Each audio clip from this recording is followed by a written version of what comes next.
It is indeed a pleasure to have this privilege to play here for you. We intend to give you a very fine program, so just settle back, relax, and enjoy the moment.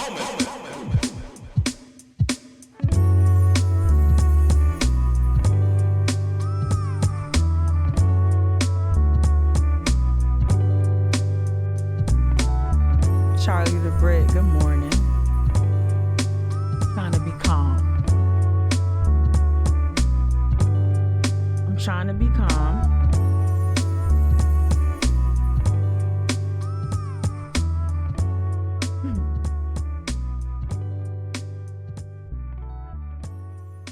All right, we're gonna do a little drinking game today. Good morning. I'm trying to be calm, y'all. If I say dumb, y'all have to take a sip or a spoonful of oatmeal, Lucky Charms, a fork full of eggs, spoonful of grits. I'm trying not to say the word dumb from this point forward. Thank you, Charlie the Brit. Thank you, Joni. Shout out to your message you sent me too yesterday. What up, Billy IE? What's up, K Slaughter 84? Denise. Y'all can hear me okay too? Yeah. Y'all can, duh. Making sure. Yeah. What's up, Whiskey Neat? What's up, Gump? The Forrest Gump of our Twitch community. Jessica, it's good to see you back. Yeah, what's up, Whiskey Neat? Did I say that already? Beam me in. What's up, Michelle? Hey, Katie. All right, so yeah, so there's a lot going on, and I'm trying not to be dramatic either, but there's a lot going on. If you saw my thumbnail, and I'm probably gonna switch up like almost immediately. If you open up the newsletter, or if you open it up later, let me switch up.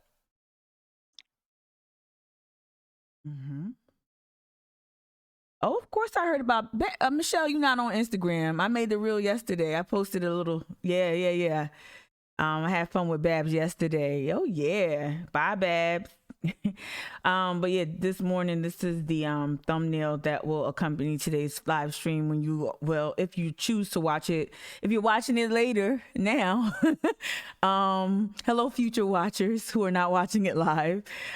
This is the thumbnail that you've encountered. Sheriff's Office and City of Charleston apply pressure to justice advocates. So you saw me go off on a rant yesterday evening at my countertop over here regarding Sheriff Graziano. I had a lot of very, very unflattering things to say about the sheriff. And I will continue to air my grievances because they are justified. My rage is justified.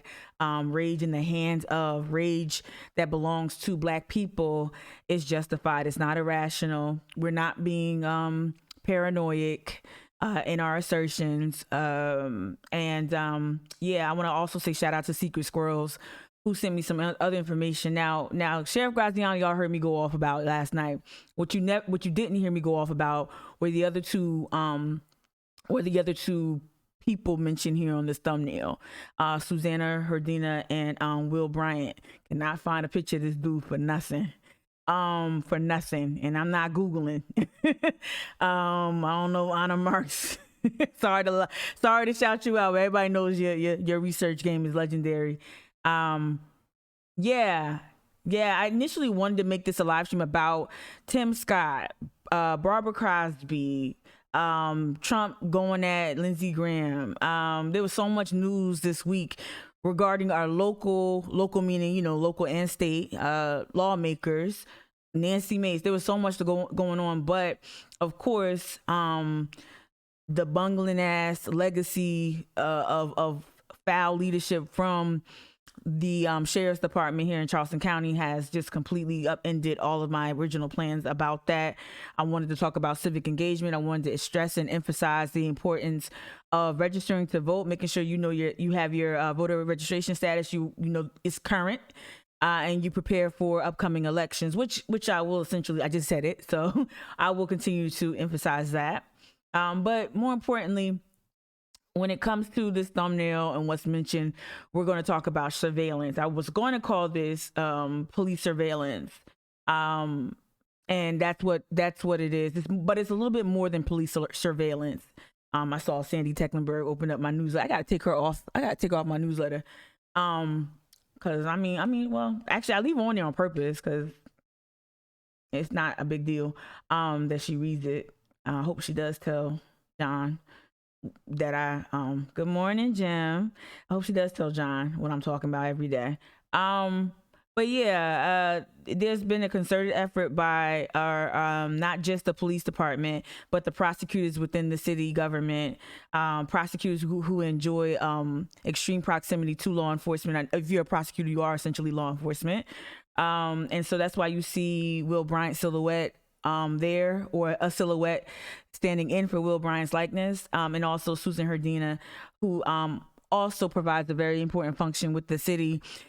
She was the chief architect of the new ordinance that cracks down on our ability to protest and exercise our First Amendment rights here in Charleston. And so I'm going to lump her in just so you can have that name in the lexicon, okay? And also shout out to the Secret Squirrels who gave me some good insider info. Shout out to Secret Squirrel, and they could be anybody, y'all. I got secret squirrels everywhere. They just running around treetops and across phone lines and power lines. They're everywhere. And so we want to talk about what's going on here. Now, I want to make something abundantly clear. I already knew that if you're out here questioning the carceral state, if you're out here organizing to end the carceral state, speaking on topics that involve abolition, you're going to be surveilled, right? I've already understood that. I understood that when I was trying to coordinate rallies in Charleston and was met with so much opposition just to file a permit. That's why you haven't seen me do any rallies outside of the September Clark rally for electoral justice way back when. It's just they make it almost impossible. I can only imagine how difficult it is now. But I always knew I was being surveilled because every time I would do something, I would get an email or a Facebook message, or I get a tap on the shoulder from a well-meaning friend about protocol. And so there's always I always understood that I was being watched. Unfortunately or fortunately, we have a bungling police presence here, and I don't want to keep like coming at them as if like making them completely like. I don't want to continue to just satirize or joke about what I feel about the leadership that is Chick-fil-A Chief Reynolds or Kristen Graziano, but there is an element of hilarity because they underestimate us. They underestimate you, people who support all of us who have taken to the streets, all of the younger organizers who have been primarily out in the streets for the most part. Like I'm not in the streets right now. I'm choosing to use my platform, but they continuously underestimate us. They underestimate our ability to know how to read newspapers and to search archives. They underestimate, what friends we might have, not just here in the state or in the city, but everywhere. They underestimate our ability to reach out to other journalists in other markets and ask questions to help piece things together. They keep underestimating our ability to read and to study. Shout out Jessica. Thank you. I'm still getting through Rise of the Warrior Cop, right? They keep underestimating us. And, we share books, we share conversations, we meet up, we have coffee, we take walks. They keep doing this, right? Good morning, Noah, right? They just continue to do this. And so that to me is laughable. And also there's something, and I'm quoting one of my secret squirrels, there's something utterly laughable about Sheriff Graziano's response to the FOIA request that came out. Shout out Live 5 News for hitting the story. Let's just get to it. Let's just get to the story. Let me see if I got my bookmarks set up. All right. Let's see. We got it. No, not that one. Yeah, here we go. So yeah, they continue to underestimate us, but if you think 65 is too old, we're gonna kind of like break it down a little bit. I don't know I know what the end game is supposed to be, but I can. let's just watch the story. Right now at 6, we are learning the Charleston County. Hold on, let me make sure the volume is right. I had the volume down low. Got a little email about noise ordinances yesterday from the apartment complex that just sold for $55 million. All right, here we go. Sheriff's Office monitored some local activists and at least Hey, one state lawmaker on social media. Now, this comes in connection with the death of Jamal Sutherland, who was tased 9 times and died on the floor of the jail in the Charleston County area back in January. That's according to newly released emails obtained by Live 5 Investigates. Our Rob Way tells us why they say this happened and how some are now calling for answers. No justice! No peace!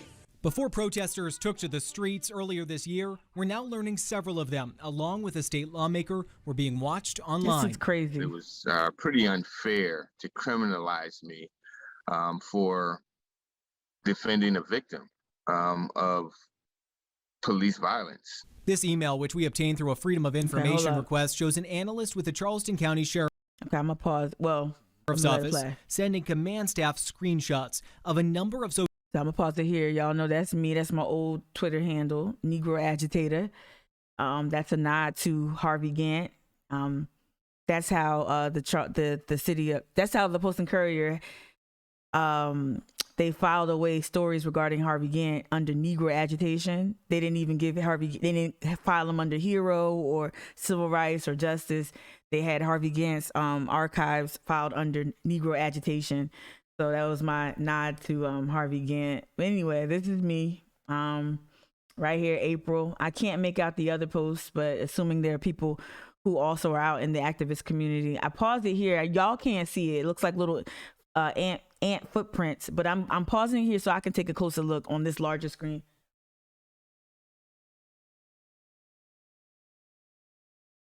So what you can't see, we're going to get into Project Seahawk. Seahawk Interagency Operations Center. SLED is mentioned in this first paragraph here. Let me read it to you. All right. Security threat analysis, y'all. The Security Threat Analysis Unit is actively monitoring social media and news outlets regarding any information related to the death of Jamal Sutherland. Contact has been made with the SLED Fusion Center, SCIIC. I don't know what that is. That's the one thing I didn't research. The Seahawk Interagency Operations Center and personnel at law enforcement agencies throughout the Tri-County area. An open line of communication has been established to monitor, exchange, and distribute any intel in association to this matter to mitigate any potential threats or concerns that may arise.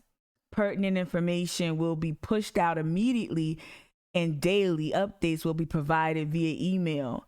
Please feel free to contact the unit. Again, that's the Security Threat Analysis Unit regarding any questions, concerns, or additional information that may arise. And then it says below you might find, right? Thank you, Noah. Thank you. You said you getting ready for Shut the Fuck Up Fridays? That's gonna be OG Meek's advice at the toward the end, I guess, or maybe in the middle. Thank you for that. So SCIIC is the South Carolina Information and Intelligence Center. So let me pause right there.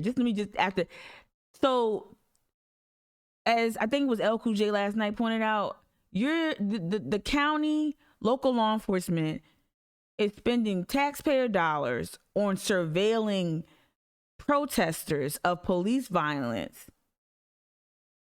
Okay, you've characterized us as basically, essentially, we're terrorists. You've categorized us, you're approaching us as if we're terrorists. You are saying that we pose a security threat, right? So the argument that's being made is that, hey, these people who are protesting police violence, they're actually the real security threat, right? When we know what that means, right? Let me read what Noah dropped in the chat. Commonly referred to as the Fusion Center, utilizes the expertise and resources of local, state, and federal private sector security and intelligence professionals to provide intelligence-specific and analytically driven products Of course, this is surveillance capitalism. So of course, you know, there's all this type of gadgetry and all these other things in here. Products to all segments of the law enforcement personnel, first responders, and citizens and businesses. Right. Billy IE said the security rhetoric here makes Charleston activist culture sound actually militant. Right. And it's not. I'm not even no shade. We not. We thorough. We must. The sad part is that so much energy is being spent on surveilling us and tracking our movements. The only silver lining I can say about this is that good job. Good job, Marcus. Good job, Justin. Good job. Good job. I'm going to take a bow myself because we doing something right. Because you just shook. And I want you to know that that's a May 12th, 2001, 7:53 a.m. timestamp on the email. Right? So this is under Graziano. This is under Graziano. So this is her. This is her handiwork. Let me let the piece continue to rock. Social media posts demanding justice for Jamal Sutherland. Oh, definitely. Video released a day after that email was sent shows Sutherland being tased and pepper sprayed inside the jail before his death. 3 posts from State Representative Wendell Gilliard were included among the social media they say they were actively monitoring. He now wants answers from Sheriff Kristen Graziano. I feel just somewhat embarrassed at the fact that she would even look in this direction for what? For what? You know, Seriously. I mean, I feel like a common criminal. And let me just say this. Wendell Gilliard has proven himself to be someone who works with law enforcement. And in this instance, I'm not painting that, I'm not saying that that's, I'm not giving a judgment on that. I'm letting you know that he has drafted very police-friendly, pro-police legislation, stuff that I disagree with so much, right? And so the fact that you would go after Wendell Gilliard, it looks politically motivated. And this is to the point that I tried to make in my rant last night. I'm trying not to say the D word, but like, I don't understand why you continue to do things that would alienate you from, that would continue to create space between you and the Democratic leadership here. You ran on a Democratic ticket. Why would you be surveilling people who are Democratic Party adjacent me or people who work with, like, why would you do that? And this now I get it, because you can't build relationships, right? You can't build relationships. You can't build coalitions with other lawmakers, right? So what do? You watch and surveil them. If I had to look through her eyes. And I think it's wrong. She used the wrong approach. Absolutely. I think it's unprofessional. Absolutely. And she just has some explaining to do. Sheriff's Office spokesperson Roger Antonio says the analyst who sent the email is assigned to the Seahawks. And fuck Roger Antonio. And let me make that more precise. Roger Antonio, I hope Graziano knows that, like, this person is really horrible at their job, and that the fact that this even made it into the hands of a news reporter, I don't know if that was deliberate. I don't know if he's acting like he's helping you, Kristen, and then just turning around and just making you look real wild dumb. I said it. But anyway, but like, I don't know what it is, but like the fact that Roger Antonio is so tight-lipped when it comes to holding and so tight-lipped when it comes to disclosing information that would give us clarity as to how not just Jamal Sutherland died, but how others have died while in custody of Al Cannon. He's so tight-lipped there, but then for some reason, you know, this slips through the cracks. And why are y'all emailing each other? Why y'all emailing each other? Operations Center and is responsible for informing them of any intelligence or information that may forecast a potential public safety concern in the community, regardless of whether they're the agency that is directly involved.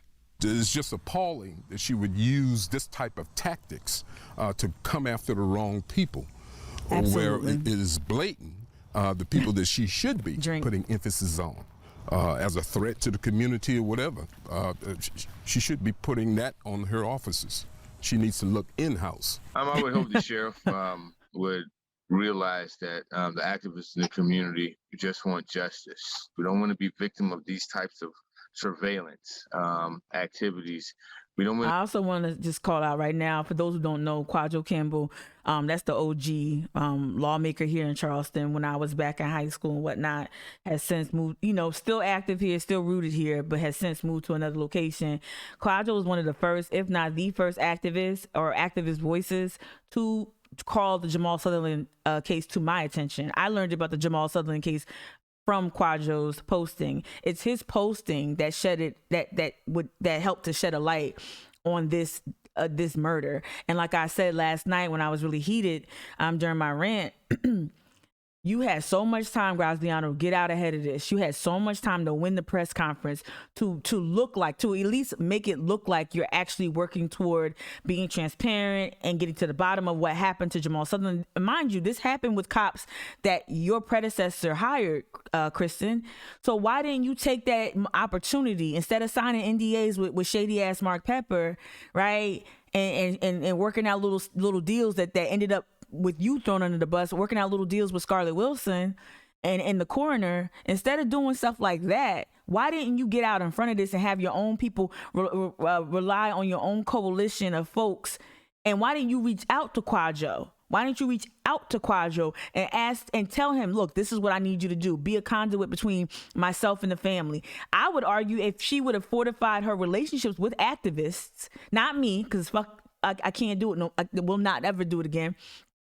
My argument is if she would have spent more time and energy fortifying relationships with the Wendell Gilliard and with the Quadro Campbell, you would probably not see Mark Pepper as the lead, as the attorney for that family, because we know Mark Pepper was double dipping. He was working for Al Cannon and Scarlett Wilson at the same time as trying to work for this family whose child was killed by Al Cannon and Scarlett Wilson's system, right? So he's a double agent. You probably can make the argument if you would have involved these people, a Wendell Gilliard and a Quadro Campbell, and knowing how those men have certain relationships within the area, you probably could argue that Mark Pepper's involvement would have been minimized, if not completely not a thing, because hopefully they would have brought in a civil rights attorney. But my point in bringing all that is that there might have been justice for Jamal. There might have been justice for Jamal had you brought in the very people you chose to surveil. Now, the chyron at the bottom here is a little misleading, right? And I got one of my secret squirrels had a theory, thinks that this is just a smoke screen. We didn't even get to that part yet, but the chyron is a little bit misleading. So it says sheriff's office monitored activist posts online. Now they did. I'm not saying they didn't. You saw the screenshots that the Rob Way and those from Live 5 News included in this package, including this post right here. But the tools they use suggest that this went beyond just scrolling. Feel me? Right? The tools they use, the agencies that Noah just dropped in the chat, the agencies that I just read to you in the opening of the email.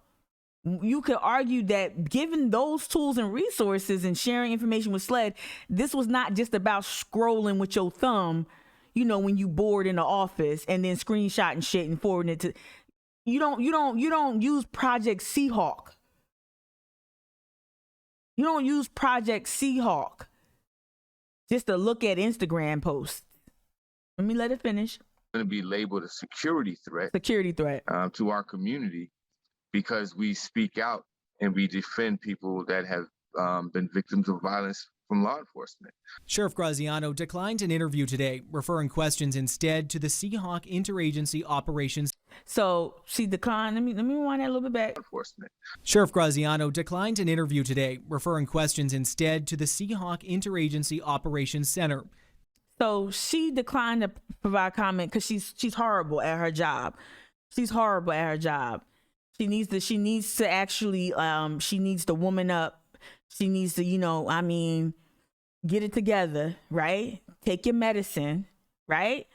And go out and get in front of this. But you back there scrambling. Trying to figure out your next steps, which is probably just going to be silence, right? So, but did you hear what they said? That she said, I decline comment, please talk to Seahawk. Bitch.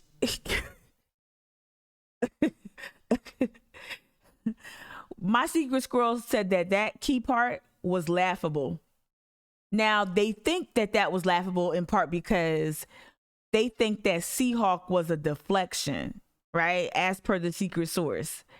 I don't know if I believe that. I don't think I believe that.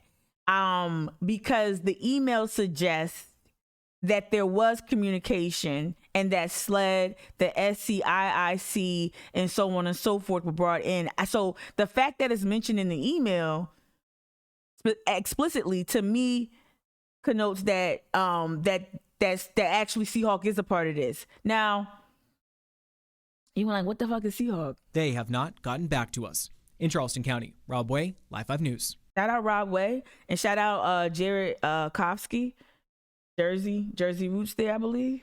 Yeah, new follower on Twitter. Shout out Jared. Shout out Rob Way for the story, for the scoop. Yeah, Live 5 is that girl. Live 5 is that girl for real. Let me get down to giving y'all some clarity. Downloads. All right. Download. We're gonna pull this up. Right, this is gonna give you some background on Seahawk. Right, got this. Close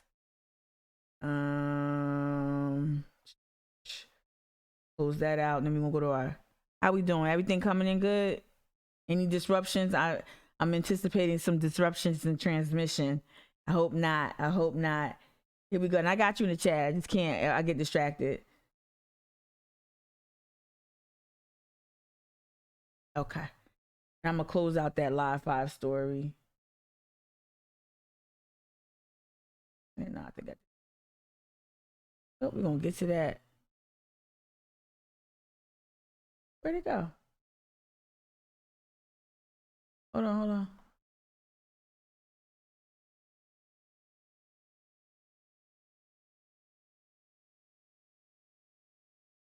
Oh, hold on.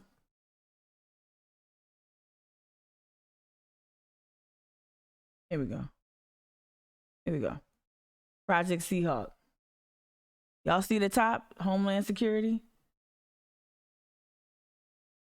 Okay. Let's read this together. I actually didn't read this in full today. All right, this is from 2009. A lot of the news coverage I found about Seahawk is from 2009. I got you in the chat, though. I'm going to come back to it in a second. All right, so it may be the best name ever. Look at this bullshit. Again, from Homeland Security, Project Seahawk. It may be the best name ever, but it also serves as a critical need. Secretary Napolitano talks about how important our state and local, let me read it from here, our state and local partnerships are to keeping our borders and ports safe. Project Seahawk exemplifies this idea. Based in Charleston, South Carolina, Project Seahawk brings state and local authorities together with federal resources and personnel to enhance our maritime security and responsibilities. Y'all, what the fuck is this, y'all? Making our ports safer. The secretary, joined by the U.S. Senator Lindsey Graham, announced on Monday, this is in 2009, that responsibility for the pilot program will be transferred from the Department of Justice to the Department of Homeland Security on August 1st, 2009. Project Seahawk is an innovative security program designed to increase our maritime security capabilities, said Secretary Napolitano. By working with our state, local and federal partners, this is under Obama too, local and federal partners will improve overall situational awareness, increase information sharing, and continue to collaborate to find more effective and efficient ways to protect our ports. I don't understand. This is Project Seahawk, the PDF. Shout out, Secret Squirrel and I both jinxed each other because we both found this at the same time. So Secret Squirrel and I, so Project Seahawk, intermodal transportation and port security pilot project. Basically, I guess how I would characterize it is gross overreach by our surveillance state. Gross overreach using these little tools, right? Using these tools that were designed to counter terrorism, but being flexible with them enough to where you just use them however. And this is being probably rubber stamped by our county and local leadership. probably signing off every day on using these to I don't know, surveil my ashy ass from my apartment or from the library as I'm, trying to just dissect what's going on in the newspaper, right? Let me get to the chat over here on Twitch. Jesus. I can't keep up. The security rhetoric, Billy IE, like you said, the security rhetoric makes Charleston activist culture sound militant, and it's not. No use says, so they have facial recognition database. I'm sure. I took a swig of my yerba mate. Public safety concern. How about not tase people to death? Absolutely. Jessica, you dropped in the chat. Intelligence. They took screenshots on social media. How do you sign up for this? Right? That part is laughable. Whiskey Neat, you said, and she had the nerve to come on Twitch to tell her story, right? How she's committed to change and whatever, Al Cannon, and repair the damage. Yeah, exactly. You meant she didn't come on Twitch. What she come on? My Instagram, you mean? Noah, you said crimestoppers.com, right? All right, pre-Twitch, IG Live. Yeah. There it was. Okay. Nicole, the incompetence. And actually, I want to stop at that word right there. This is exactly what I'm talking about. We talked about it a little bit. Stop watching these police procedurals that put cops on this pedestal. The incompetence, y'all, and the waste of resources, y'all, is astronomical. This is police incompetence. Now, I don't want to play it down to the point where I'm not saying that there's no injury. There's huge injury. There's a huge injury that can be caused by this action. A lot of damage has already been done, right? Which is going to lead me to my next point about the other part of the thumbnail featuring Susan Herdina and the mysterious Will Bryant, right? She prosecuted with the city of Charleston, right? So we're gonna get to that. We're gonna get to that. Right? 1950s vibes, Nicole? Absolutely. Right? I'm skipping around a little bit. They don't want to be exposed. Exactly. You fighting so hard to keep an eye on us. How about you corral the cops and tell them yo, ease up in the jails? How about you hand over some of those responsibilities? You crying about the budget, hand over some of those responsibilities to capable agencies that are designed to help people with addiction, people with mental illness, instead of incarcerating people who are sick, right? Yeah. Noah uses hawk being the word that otherwise describes aggression, right? For example, military. Exactly what I was thinking about. Military hawk. Lindsey Graham is the military hawk, right? Very pro war, confrontation, all that, right? Let me see this. What's the Seahawk report on the Proud Boys? Come on, come through. Right. And that's exactly what I shouldn't have closed the story. Let me open it back up. The Live 5 story. That's exactly because I have to get into a habit of reading the copy that accompanies the videos, y'all. I'm gonna pause this. It starts playing again. Hi, I'm Reese Davis, host of Lord. All right. So here, let me get in the habit of reading the copy that comes with it. Y'all, I gotta do this more often. All right. So North Charleston, This broke yesterday, y'all. Yesterday around 2:49. Newly released emails show the Charleston County's Sheriff's Office was monitoring social media posts of activists and at least one state lawmakers a day before the release of the Jamal Sutherland video. The Security Threat Analysis Unit is actively monitoring social media and news. I already read this to you. Social media and news outlets regarding any information related to the death of Jamal Sutherland. Okay, I'm gonna skip down to this part right here where it says back in January. Sutherland died less than 24 hours after being arrested on a misdemeanor charge at the North Charleston facility serving people with mental illnesses. While inside the sheriff's office jail, we already know what happened with Jamal. We're not going to go over it. Be a little bit gratuitous. Let's see. Yeah. Okay. Walker's email, right? So this is the person who sent the email. What's his name? Full name? Did they even say the name?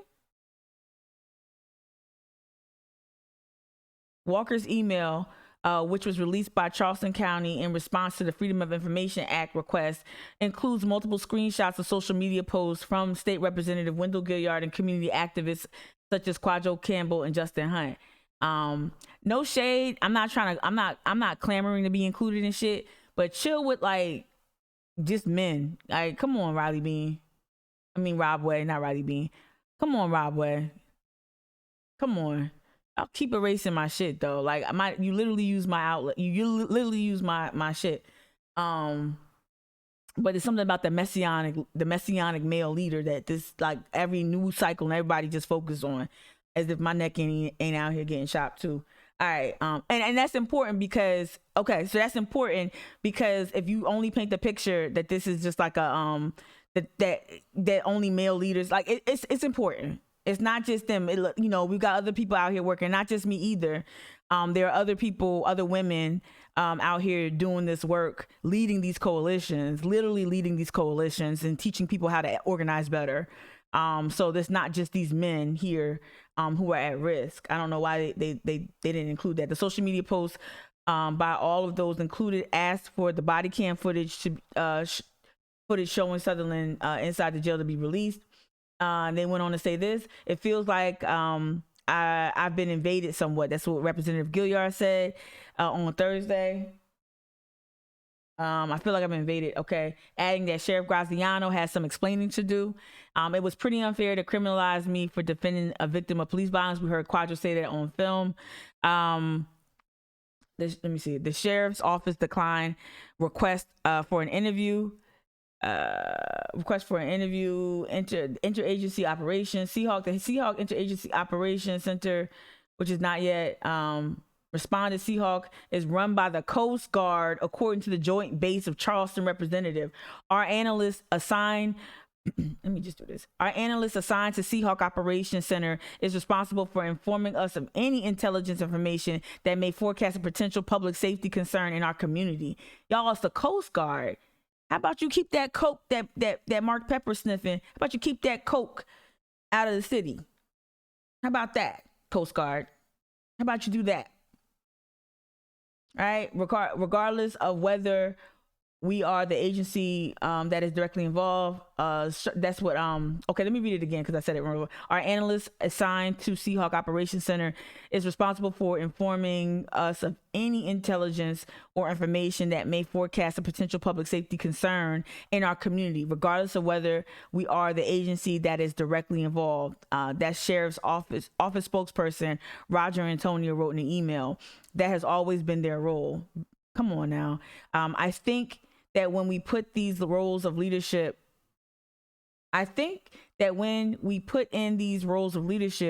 when you are wrong, you need to say that you're wrong and you need to apologize to the right people and keep moving forward, right? Gilliard said, but if you don't do that, then you're going to have problems, and I will lead the way for that. And let me tell you something. I'm with all that smoke. I reached out to Quadro last night. I'm with all that smoke. You done got me aligning with people I don't really, you know what I mean? Come on now. Come on. It's not yet clear how often activists and elected officials are monitored on social media by local law enforcement all the time. Answers all the time. What we see here is a deflection of the violence perpetuated by their officers in trying to paint those asking for justice as violent ones. Justin Hunt says, who was the president of Stand As One. And this is the other thing too. The press loves an organization. This is what I will say. The press loves an organization. The press and algorithms. That's why BLM and Stand As One gets a lot of attention and traction. The press and the media loves a coalition because it suggests an army of people. So me right here on Twitch doesn't really translate. And I always say I'm not an organization. Right, this is a media outlet, essentially. Well, literally, it is. And so that's the other thing too. I'm seeing. I don't know why that never clicked before this year. But I'm like, oh, they like organizations. That's why they keep going to Stand As One as opposed to one-off activists. And I get that, right? I don't get it, but I kind of get it. That's usually how it works. So that's why I should start that y'all drop in the Twitch chat. Name give me a fly ass name. It could be funny for my organization, my activist group. Give me one. Don't call it BLM or nothing, but give me one. Drop it in the chat. Please do that for me. Good morning, Anna Marks. Good morning, Joy. Please give me a name so I can say Tamika Gadsden with such and so on. Please give me a name. All right. All right. But Justin had a point here, right? You know, they're the ones that saying that, you know, activists are the ones trying to actually call out the injustice, and now they're painted as the violent ones. And none of the protests, now, while I have my criticism about the lack of organization, the failure to incorporate a call to action, or any safety measures put in place to protect those who join you in protest, while I have those critiques of some of the Justice Corps that's out there organizing, I will say that what I've seen consistently and routinely is that they pose no threat. They pose no threat. They not out here. Jason's not out here. Justin's not out here threatening anyone. They are usually unarmed from what I see, what I gather, what I've seen with my own eyes. And so that's the real thing, is that this is not violence, but yet the cops that literally take the life of someone who's in mental health distress, that's not the focus, right? But yet it was like over 6 months of cover up and obscuring the facts of, you know, that would give us a better idea as to how this violence occurred. That's the violence you need to concentrate on, not whether or not we're out here framing it. Now, this next statement from Justin is something like, shit, I could have said this. This is on point. There are multiple alt-right neo-fascist groups right here in Charleston, like the Proud Boys, that are allowed to organize and speak freely. Say it again. There are multiple alt-right neo-fascist groups right here in Charleston, like the Proud Boys, that are allowed to organize and speak freely. Yet the sheriff's office unjustly directs their attention to Black activists who simply seek justice. Amen. Hallelujah. Period. Good job, Justin. Great soundbite. Great quote. Because that's absolutely it. On the website, the sheriff's office describes the security threat analysis team. What's that acronym? STA? Damn, I wish it was going to be something to play itself. STA. The STA team. Wait, I might got something here. Is it stat? Ew. Yeah. As being responsible for gathering crime data and criminal intelligence. Why are you over here? No jail record, no arrest record, nothing. Not a moving violation since probably 2009. What are you over here for? If you saying on the website, the sheriff's office, the security threat analysis team, being responsible for gathering crime data and criminal intelligence, why are you over here? I told y'all last night, I'm slippery. I'm slippery like a baby from a bathtub. I'm slippery. No, why you over here? You can't find nothing on me. Nothing. Right? It says nothing noting that they are vigilant in preserving public safety trust. We don't want to be labeled a security threat to our community because we speak out and defend people who have been victims of violence from law enforcement. Shout out Quadro. Great quote there. Let me see what y'all saying over here. Let me see what y'all saying in here. The anti-antebellum cute. Anti-antebellum complex corporation coalition. That might work. Joy and Nicole. Anti-antebellum, if I can't say it. The anti-antebellum complex coalition. It is a mouthful, but that's the point. It should be something absurd. It should be something absurd. Oh, I don't want fuck around and find out, because the Proud Boys co-opted that one.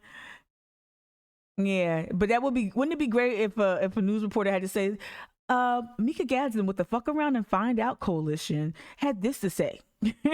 Wouldn't that be dope? All right, great quotes, great job by Justin and Wendell Gilliard and speaking truth to power, and handing Graziano another L. She stayed taking L's. I'm working on her nickname, cause she put the L in LGBTQ though. I'll tell you that. She just keeps taking L's. I don't get it. All right, so I found some old articles on Seahawk. I kind of read everything already. Not read everything, but I read. That was just the search I did in Newsbank, just trying to find stories. Most of the stories I got were from 07 and 09. 09 specifically because they were running out of money, and then they had an injection of $800,000 in the form of a grant. I don't know much about how what the funding has looked like since 09, since they were rescued with that $1 million grant. But yeah, most of the articles about Seahawk is from, and it explicitly talks about. Let's go back to did I close it out? It explicitly talks about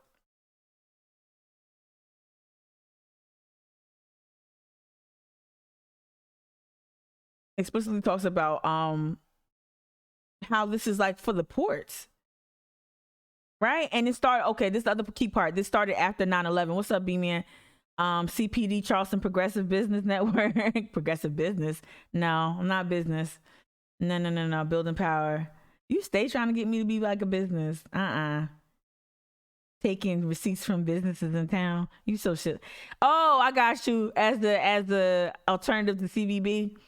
That might be interesting. Right. They're not going to take you like, that's the thing about news is theater. News can be theater. That's why it's important for somebody to come up here and tell y'all about how to not how to interpret journalism, but how to distinguish certain kinds of media, because it is theater. Like, they literally go to these groups.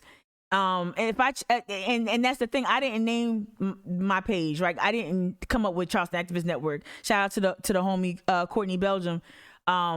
She came up with that because she wanted to create a network of activists where you can just get information. And I was like, I don't want to do that. I want to do media. Eventually, that's where I got to. I said I want to provide a media presence because of all the live streaming I did around the time of Trump's election and all of that. I wanted to do media, and that's what I since went out to do. Having a radio show, starting a podcast, doing this on Twitch. I want a network to stand for media, right? But people thought for a long time that this was an organization. It's not. It's just me. But for some reason, that's just not. It is what it is. I'm not saying I want bad attention. I'm just saying it's really weird how you would completely like not. Yeah. And anything that a so-called organization does gets so much, like, it could be something super innocuous.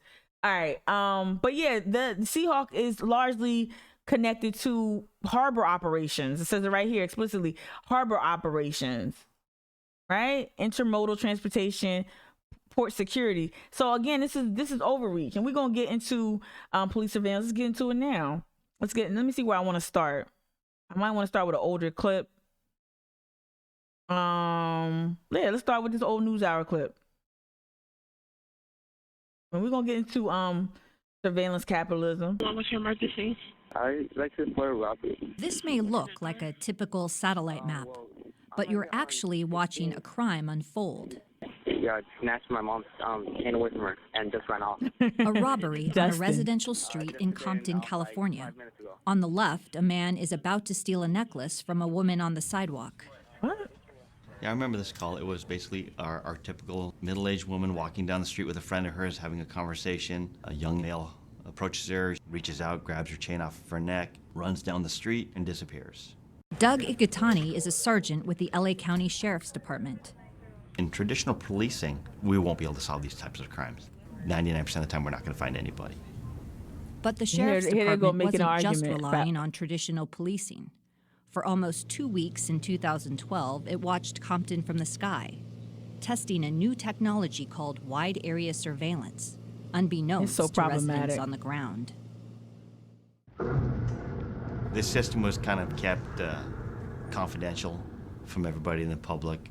A lot of people do have a problem. Imagine what they're using here in Charleston. Problem with the eye in the sky, the big brother. So in order to mitigate any of those kind of complaints, we basically kept it pretty hush-hush. The array of cameras on this aircraft that flew over Compton and only surveilled communities of color. So I'm gonna back out of that because I want more about the actual practice of police surveillance as it pertains to protesters. By not one but several witnesses as they begged officers to let Floyd up. The footage following so many incidents of systemic racism and police brutality filmed in recent years ignited protests around the world. That's what I said, Honor. Honor, I said the same thing. Name and say, get your knee off our necks. To have our dear brother George Floyd's murder televised, no one in their right mind, regardless of their ethnic identity, could deny that. So that's where surveillance works in our favor. Whoa. That our people knew to survey. They knew to bear witness. They knew to record because no one would ever believe them if they told their story. Now that's not surveillance. That's actually counter surveillance. I would call that vigilance, right? Right. As hundreds of thousands joined the protests, cameras on both sides ignited debates over privacy and the right to photograph. In the 1950s, news cameras exposed the brutal horror of legalized racism in the form of segregation. 70 years later, it is the cell phone camera that has exposed the continuation of violence directed at African Americans by the police. Law enforcement flew drones over protests in Minneapolis and New York. Facial recognition software is being used with some police body cameras. Law enforcement can use signals from your cell phone or automatic license plate readers to follow your movements. Images of unity you or heard chaos. That? Well, y'all heard that? Y'all heard that?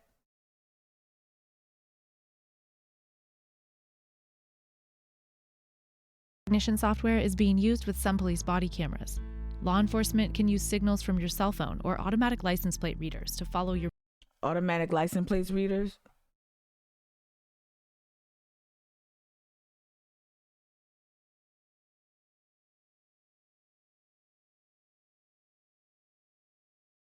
This story is from 2011, May 1st, 2011, Post and Courier. Law enforcement watching ... your car. Okay?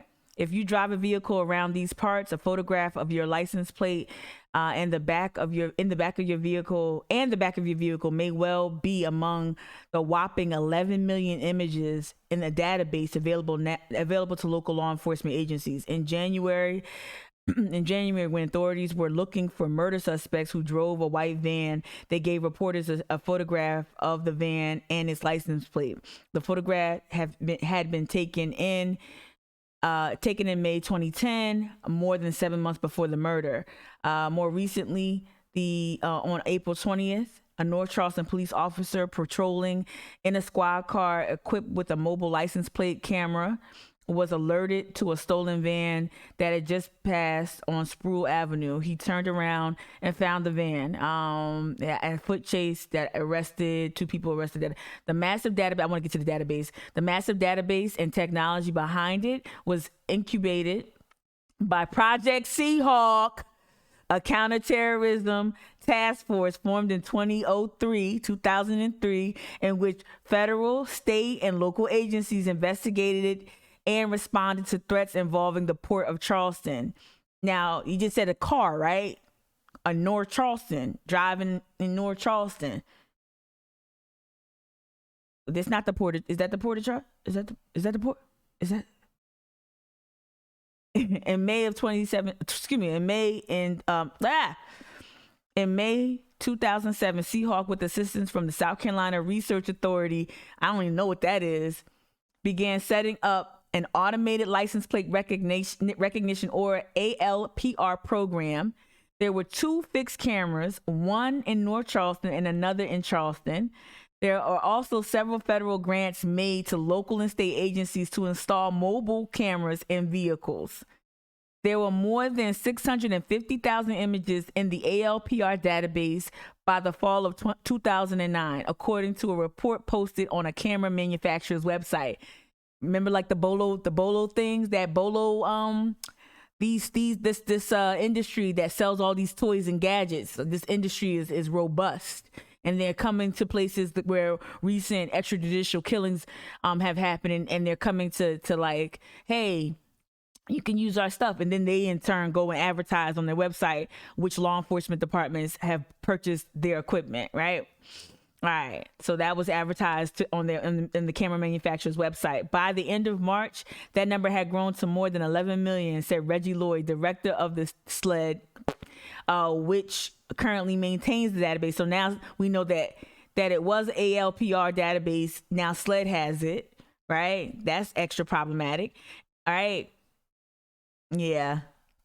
So yeah, I wanted to pause there and we're like, oh, really? I'm like, oh. Your movements. Images of unity or chaos spread across social media in an instant. Every time they turn on social media, they get to see in real time vivid HD pictures of black pain.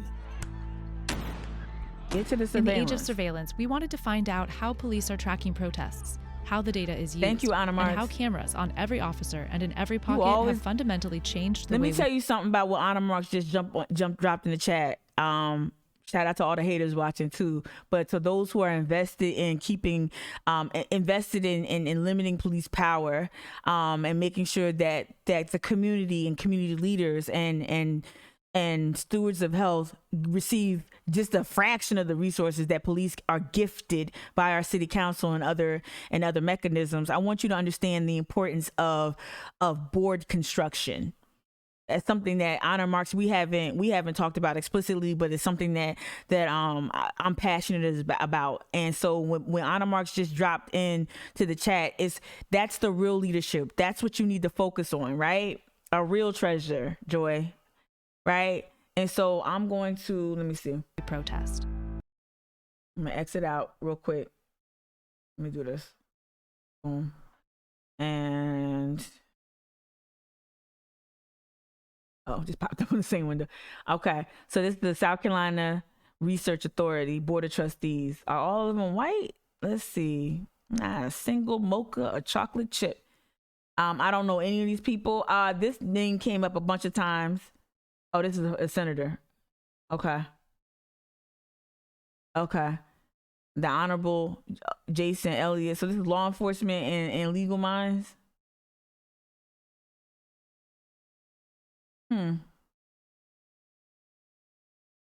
That's important, y'all. More important than you probably realize. If you took a look at some of the boards and the Board of Trustees, you'll see some stuff. What's Clemens? What's up? That's in your area, Justin? Right? So let me just watch a little bit more of this because this is specifically related to today's live stream. And then we're going to get into the whole Will Bryant and Susan Herdina aspect of this, right? We're going to get into that in a second, because I want y'all not to lose focus on the applied pressure part, right? So we know that they're watching us. We always just assume that, right? And most of y'all organizing should be taking place in some sort of safe space. If it has to happen digitally, hopefully most organizers have already migrated to apps that will help them maintain some sort of anonymity, not complete, but some, right? But we're going to get into the other pressure. Shout out to my secret squirrel who put me up on game. Oh, President of Clemson, Lord. A plantation. Police surveillance of the Black community is not new. From 18th century ordinances that required slaves in New York to carry lanterns after dark, to the FBI wiretapping of Dr. Martin Luther King Jr., to stop and frisk policies that disproportionately target people of color. We have lived a certain level of surveillance since we landed on these shores. When they're walking around waiting for you to do something wrong, a reason to jump in. What's different with the surveillance of recent protests is just how powerful the technology has become.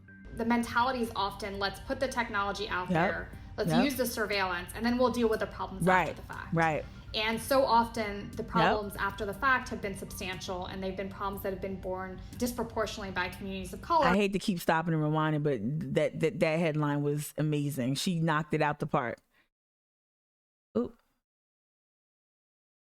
Is often, let's put the technology out there, let's use the surveillance, and then we'll deal with the problems after the fact. Right here, how police surveillance technologies act as tools of white supremacy.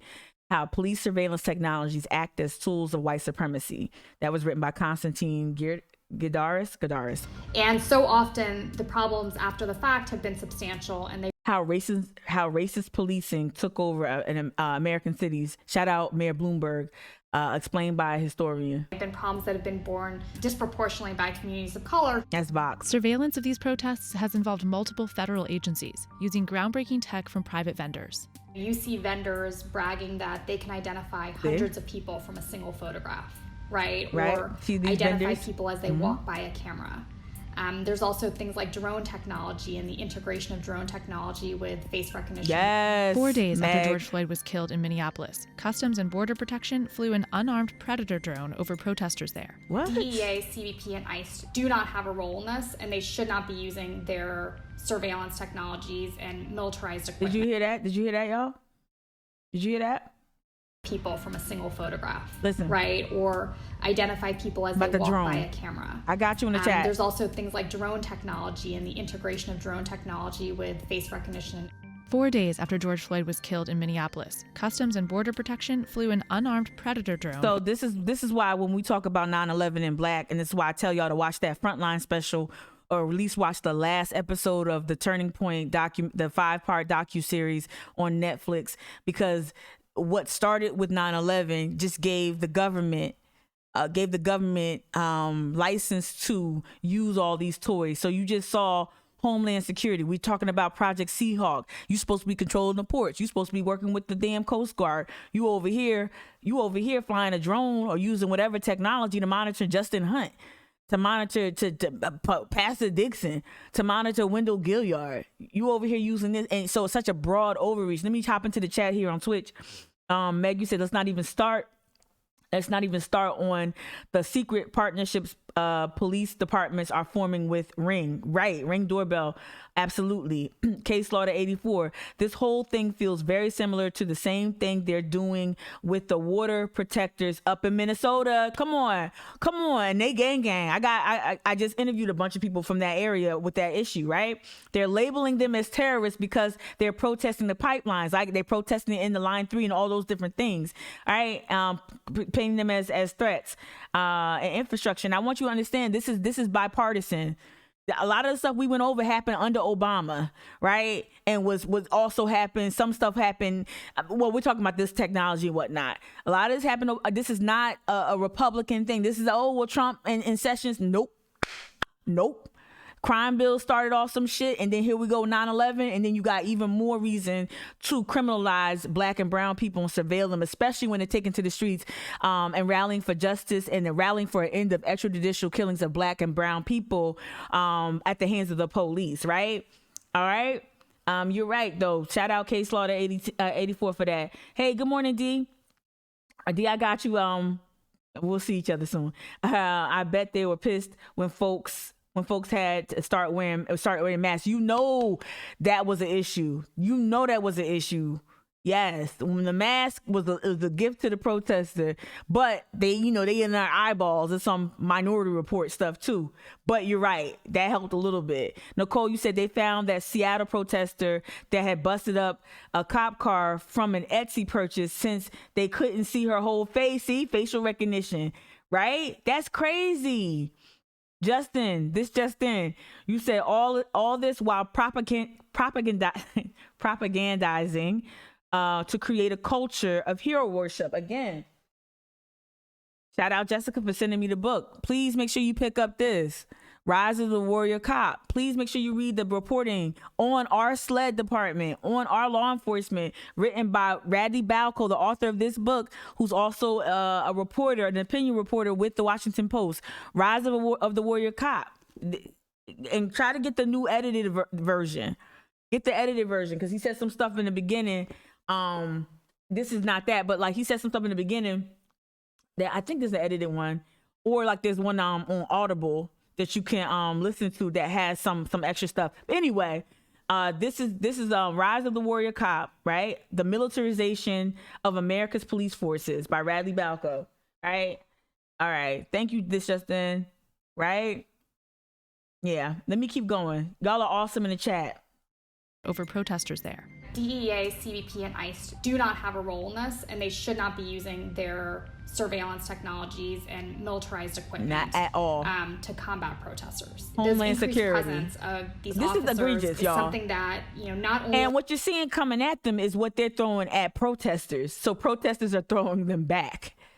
Throwing the tear gas canisters back. This is a ridiculous response to largely unarmed protests, and you don't see this response to the Proud Boys. I have yet to see an armored vehicle roll down the street when the Proud Boys came to Charleston and went from the customs house to the four corners of law. I have yet to see it. Only chills individuals' right to protest and makes them more afraid. Wait, why is that mannequin there? That's wild. I'm sorry.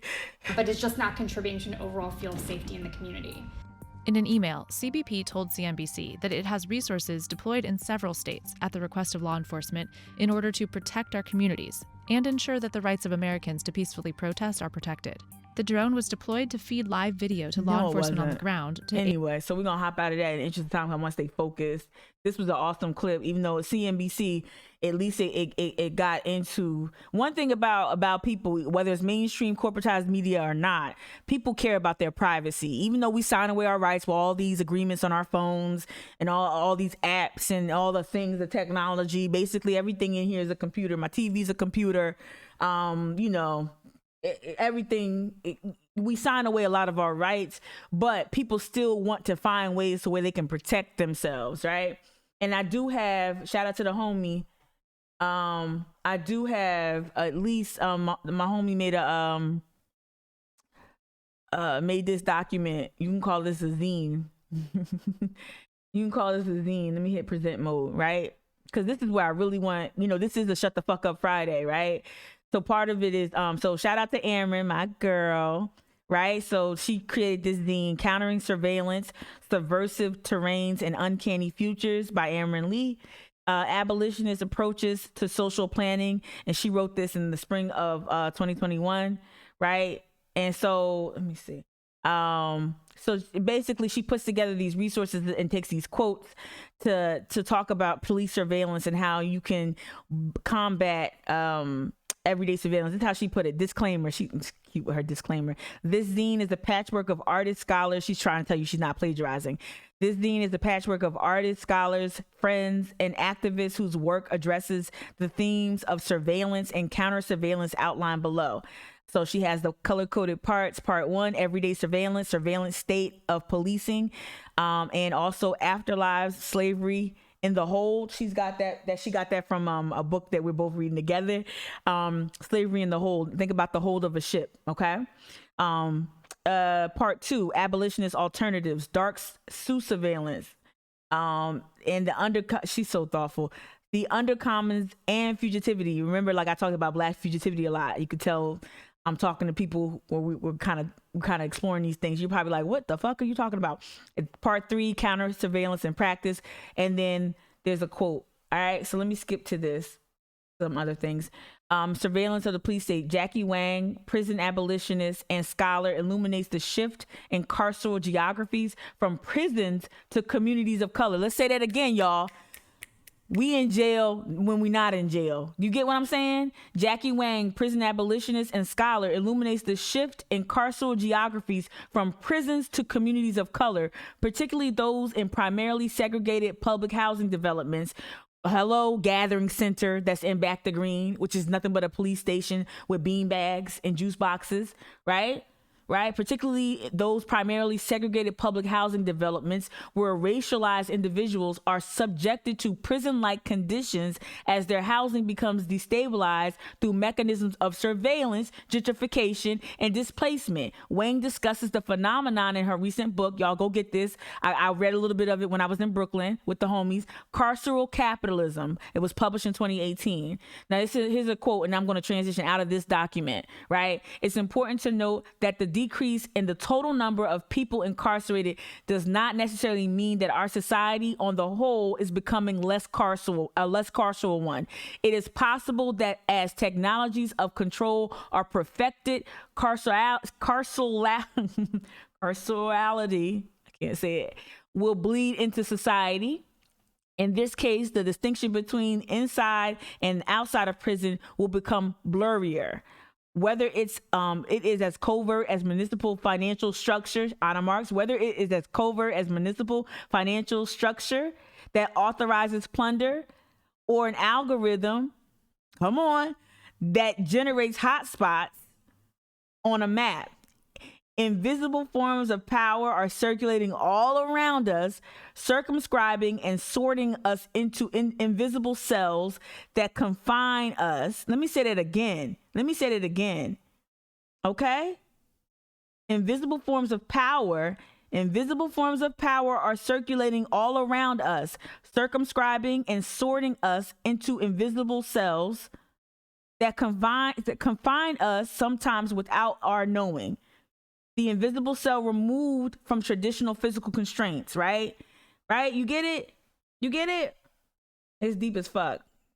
All right, let's get to it. Let's get back to some other stuff right here. I wanted to get to, let me see if there was another article. So we talked about the license plate technology that now SLED has. Oh, they probably did it. That article was written in 2011, right? This talks about Project Seahawk when they were in financial distress. This is October 2009. I know I say it like that, y'all. Just bear with me. That's what I say. The innovative port security program caught in financial limbo received an 11th hour funding reprieve Friday that keeps it alive at least another year. We know that is alive and well.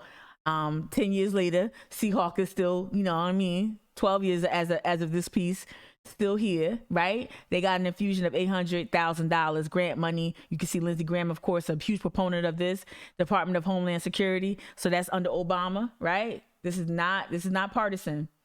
All right. Okay, I wanted to read this. Is from the state. The state published this piece in September of 2007. 9/11 finds 9/11 finds South Carolina more vigilant, right? And it, do I want to talk about this? Oh, the reason why I want to talk about this is because this is how I understood what Seahawk was initially supposed to do. Seahawk was initially supposed to be a counter-terrorism type of program. And that was the justification of using this technology. But we now see how it metastasized, and now it being used for anything they deem as a public threat, a security threat to the public, right? Let me see. Keep that up for a second. Close that out. Let's go back here. Let's go back. Oop. Let me do that. I want to go here. Let me see. There's one more clip I wanted to show regarding this surveillance. All right. I'm just going to play this.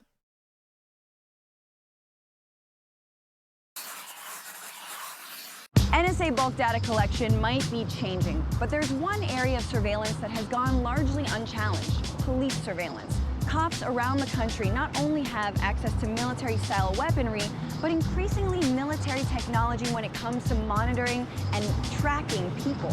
Police departments around the country work with federal agencies to do what's called predictive policing, trying to stop a crime before it even happens. Think Minority Report. And there are a lot of new techniques and technologies. One is a piece of software that's literally called predictive policing, or PredPol, and it's used in dozens of cities around the country. It takes location data on past crimes to try and see where there will be more. That's bullshit. And it gathers massive amounts of information about that location. That's like then there's pre-crime. facial recognition, where a police officer can just take a photo of you with an iPad and then immediately run it through a database to see who you are.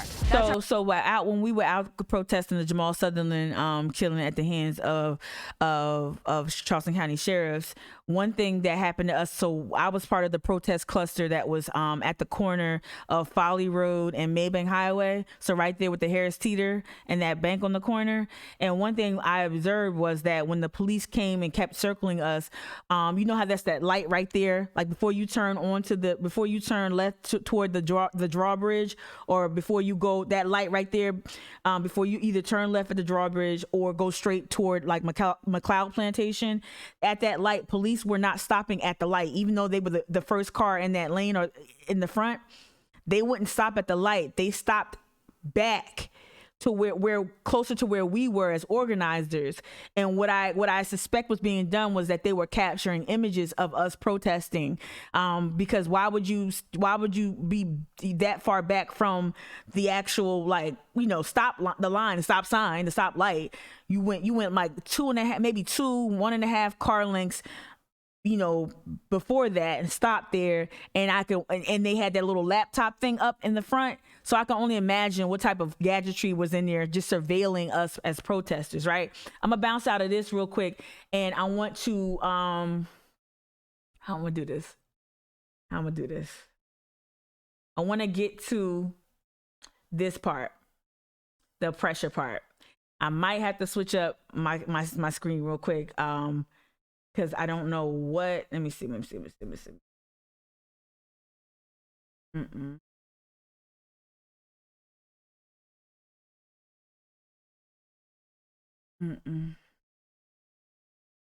All right, let me just say this. I'll leave this up. Hey, hold on. Oh. What's up, new follower? I appreciate you.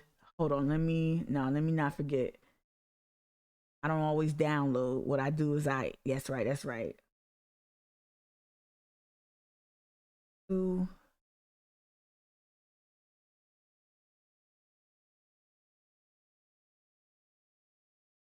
Pull this up.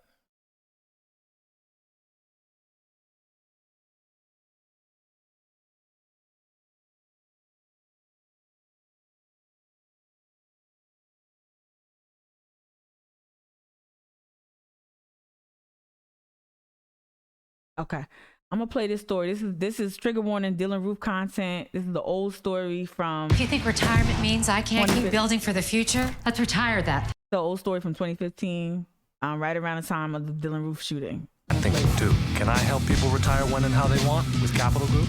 Bear with me. New details tonight about the terrifying moments when a gunman. Again, trigger warning, talking about white supremacist terror attacks visited upon black bodies. Killed 9 people at the Emmanuel AME Church in Shout out Debbie Charleston. Debbie Chart. Now, these details from just released transcripts from the 911 calls made the night of the shooting. These calls were released after a lawsuit challenging a gag order, keeping pictures and audio private out of respect for the families. But as a compromise, the judge agreed to release the transcripts, but not the actual calls. Police reporter Hart Jacobs tells us about documents that shed some new light on the shooting and the arrest of the suspect. The documents indicate possibly 2 people inside the church called 911. Okay, so the content is not as important as who answered to why these documents weren't disclosed. Y'all already know how this all happened and all that, but don't get too caught up into the minutia. Get caught up into why weren't the documents released and who's commenting on the documents being released eventually. One during the shooting. According to a police log, the first call came in around 9:05 p.m. The caller stated, "People shot down here, shot pastor, lower level, male is reloading." Police also released crime scene photos. Some of the photos show the room where the shooting happened. Some show other rooms inside the church and the emergency response outside the church. The morning after the shooting, authorities got their first clue about the shooting suspect. Documents show a man called Consolidated Dispatch, saying he saw a press release of the suspected shooter. He was positive the subject was someone he knew and had recently spent time with hanging out with someone named Dylan. The caller said he knew Dylan personally and described Roof's car with a Confederate license plate on the front. He also said Roof lived in the Lexington area in a neighborhood called Ridgecrest. The day after the shooting, Roof was captured in Shelby, North Carolina. According to just released incident reports, when Roof was pulled over, an officer asked him if he was involved in the incident in Charleston. According to documents, Roof said yes. We learned from another document that investigators say Roof bought a gun at a Columbia gun shop in April, 2 months before the June 17th shooting. Police say Roof went to the shop twice and bought the weapon on April 16th. The documents state the purchase was caught on videotape. Roof remains behind bars in Charleston. Harv Jacobs, Live 5 News. Okay. The state death penalty trial. Okay. So like I said before, it's important to read the copy. Oftentimes, because this is a visual medium, right, and audio medium, I oftentimes play the clips from the news outlets, and I don't read the copy that that accompanies the story. So I wanna just read a little bit again. This is old news. It's not necessarily just track with me, okay? According to newly released documents concerning the Charleston church shooting in June, suspect Dylan Roof admitted to North Carolina police that he was involved in the incident. Charleston police Charleston police, one more time for emphasis, Charleston police released limited details, including crime scene photos and documents related to the fatal shooting of the 9 members of the Mother Emmanuel. Right. Then we'll scroll down here.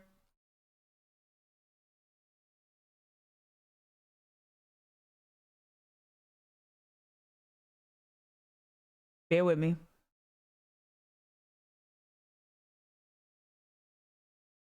Okay, the police department also released a document from South Carolina, from SLED, that states authorities obtained a video that shows Roof purchasing a gun in a gun shop in Columbia on April 16th, 2 months before the shooting. Yeah, and didn't close that loophole yet, huh? The release of information followed a Freedom of Information Act request, a FOIA request, in response from the Charleston Police Department. In response, Charleston assistant or associate I think it's Assistant Corporation Counsel Will Bryant. In response, Charleston Assistant Corporation Counsel Will Bryant explained the reason authorities were denying parts of the request and accompanying the letter addressed to members of the media. So basically, the media was trying to get its hands on information that should have been disclosed regarding the details of the roof shooting. Will Bryant, who was then working within, he was basically the lawyer for the police department for Charleston PD, right? Will Bryant was then the lawyer, chief counsel with Charleston PD. Will Bryant is now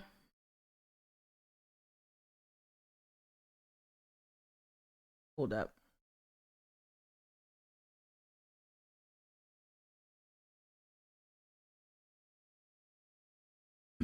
Will Bryant is now chief prosecutor with the city.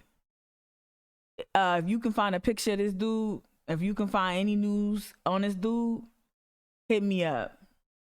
If you can find the likeness of this dude, you know him, this is your uncle, Billy, hit me up. Let's go back to the story.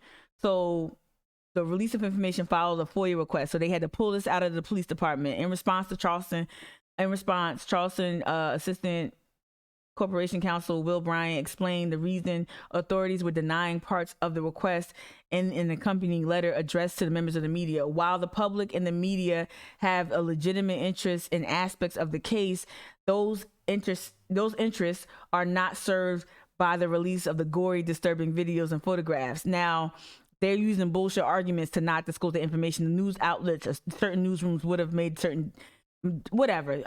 They're just using the goriness and the emotional part of the story to hide behind the fact that they did not release this information, right? And then Will fell on this whole excuse right here. Will Bryant then said, we also, the Victims' Bill of Rights protects victims' rights to justice and due process, right? So he used that bullshit. Tamika, what are you talking about? You talking about being surveilled, black protesters who are protesting against police violence being surveilled. What are you talking about? But Will Bryant and Susan Herdina, Susan Herdina is the lawyer with the city, right? So you've got one law arm. Susan Herdina was, I said this earlier, was the architect behind the new ordinance that cracks down on our ability to protest, i.e. our ability to exercise our First Amendment right. So she's going to be a face of that. She wrote those ordinances. Will, however, and I'm sure, shout out to the Secret Squirrel. Will Bryant, however, has been very busy behind the scenes. You're not going to see a lot of Will. You're not going to see him. You're not going to really know he moved. He's like a ninja, right? He's like a ninja. And that's by design. I'm imagining, right? He worked for 8 years with Charleston, with the Charleston Police Department. But now he works as the chief prosecutor with the city. I'm going to say this. I'm going to stop real quick. I need a tip. Hit me up. I'm dead ass. This shit right here is a risk. This shit took some work. So drop that tip in some way, shape, or form. If it's not a sub, if it's not Venmo, Patreon, it don't gotta be a big one either. Tip jar. I forgot to put a picture of a tip jar up there because this shit real, y'all. This shit real. So according to my Secret Squirrel, the city prosecutor Will Bryant has been threatening to revoke bonds, right? Has been threatening to revoke bonds of key protesters who participated in protests for justice for Jamal Sutherland, right? I'm not going to say the protesters' names, right? So if they think of a protester that's been arrested in protesting police violence, and now there's a threat to revoke that bond. So last night when I was going off at the countertop, I was going off because I need protesters to shut the fuck up. And part of it too is like be discreet and kind of like when you take to the streets. This is the mentality. This is how I framed it. A lot of times, and I'm gonna say, Letitia, good morning. Please don't hate me for saying this.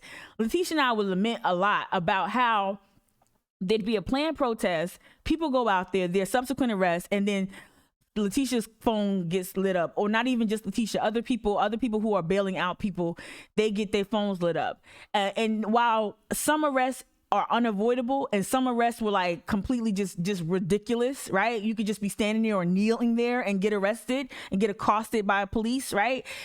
A lot of arrests, not a lot, some arrests were avoidable. And so what I would lament about was like, damn, I mean, is there a way to avoid making contact with the police? Is there a way to avoid making contact with law enforcement? Is there a way to create an action, to plan an action? Not every action. Some actions are designed to provoke a certain response. We get that, right? But all protests have all types of outcomes that are planned. I get that. But I was like, well, you know, when you kind of come up with these rally ideas in like 6 hours or 3 hours, and then you bring all those people out, you are responsible for those people. Do y'all remember when I was out in summer 2020 and I brought PPEs and I would yell what the directives were. I would tell people how to line up. I would tell people to link arms. I would tell people when to put on their goggles whenever like y'all remember that? Because I'm not because I'm special and better, but because I felt responsible for those people, those largely unarmed kids. I felt responsible. If I'm on a bullhorn telling you to come out here and chant no justice, no peace, you know, fuck the racist police. If I'm out here saying that, I got to make sure I protect you. And that's an OG chin check. That's the shit that's not going out on these streets, right? So when you go out there, and this is not about me ragging on no organizers, it's more so about, okay, when you open up people to that risk, you have to care for them.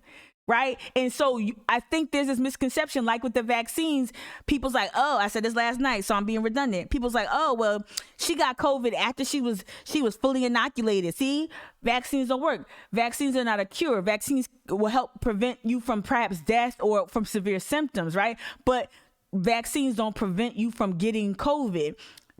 Look at bail the same way. Yes, this bail fund or this person came and got you out. Your court date and subsequent actions are still going. There are other shoes that are going to drop. And if it's a police department, and if it's a law enforcement apparatus like CPD, like the sheriff's department, right? If it's anything like the ones we've been seeing that has leadership of a Will Bryant at the helm, right?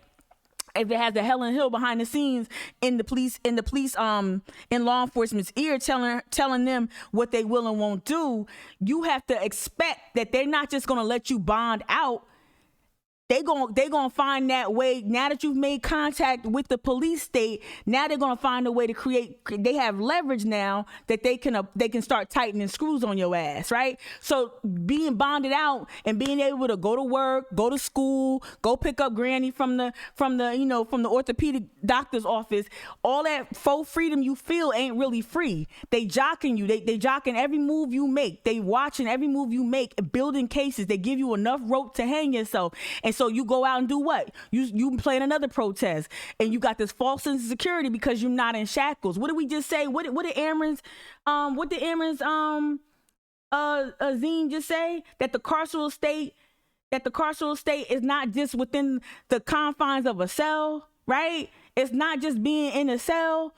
You have everyday surveillance. You've made contact with the state. So now that you, on top of everything else, you've got even more activity around you. People looking at you more, looking at your social media more. They're gonna float people in your circle that ain't really your friends, that get you information and whatnot. They're gonna find a way in there in a very COINTELPRO way, right?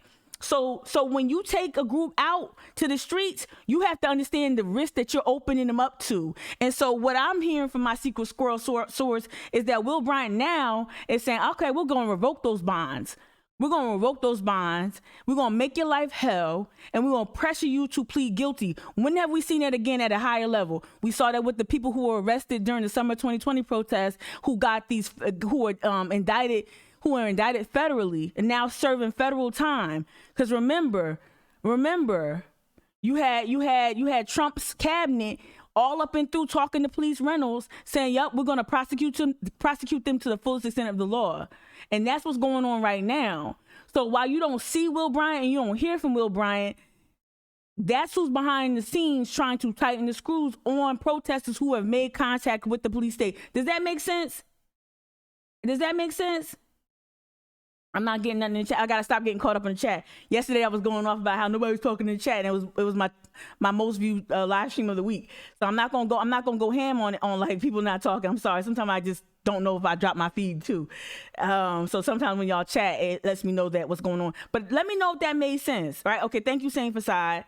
So I think this is what you try to impart to the younger organizers, is that it might feel like, oh, you, and this is the trick about Charleston. This is the trick about Charleston. Y'all, the white supremacy and the hate, it looks palatable. It looks pleasant. It looks like sunshines and dolphins leaping out the water on the Battery. It looks like, oh, just a nice hotel stay, but that's really the Citadel, which is where they put down slave insurrection, literally put down, violently and viciously put down any type of insurrection or any type of rebellion led by Black people. This city has an uncanny way of being the prettiest but ugliest place to live. The white supremacy is just below the surface. So you might think, you get the impression because it's quiet. And I always complain about, oh, Charleston ain't gonna do shit. That's one of the reasons why I wasn't out there day one to protest. I'm like, ain't nothing gonna happen. Because I'm like, police and CVB ain't gonna let shit happen, but it was too many people, they couldn't stop it. And it was a worldwide phenomenon. And I underestimated it, right? But then what happened the next day? And then what happened the next day and after that, right? You ain't see nothing near what you saw on day one, right? Right? That's by design, y'all. That's by design. And so I'm trying to impart to younger organizers that if you're going to go out, have a plan, have a safety plan, have I'm not even going to say too much. You need to have a safety plan in place. And part of your safety plan is how do you prevent, if possible, how do you prevent people from making contact with law enforcement in a way that leads to their detainment, their arrest, and their booking? How do you prevent that? It's not always preventable. I know that. But there's something you have to factor in to minimize some of that. And I don't hear that ever. I don't ever hear that from the messianic leadership, the messianic leaders out there. I don't hear it. And I don't know if it's because we just don't want to. I don't know if it's because we're not doing our reading. I don't know if we're romanticizing rebellion. I don't know what it is. I don't want to trivialize what it might be, but we're not doing that math and that calculation, because you are responsible to those people. You are responsible to the people that you are leading, that come out there and sacrifice themselves to make contact with law enforcement. Now, to the scary white folk out here saying that, see, that's why I want to be a legal observer only. Nah, some of y'all can afford to make contact with law enforcement. Some of y'all got resources and got friends in high places and got a friend who was a lawyer or who practiced law back in the day. Some of y'all got resources that I don't have. So you can take that risk. I told y'all last night, I can't afford to do that. I can't afford to be away from Ben and Trudy.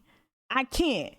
And that's why today's a Shut the Fuck Up Friday. And like, we have to, why by that I mean, of course, stop telling the police stuff, but literally stop telling on yourself on social media. Literally stop telling on yourself. You say, well, Tamika, you go every morning, and I know what I'm doing. I know what I'm doing.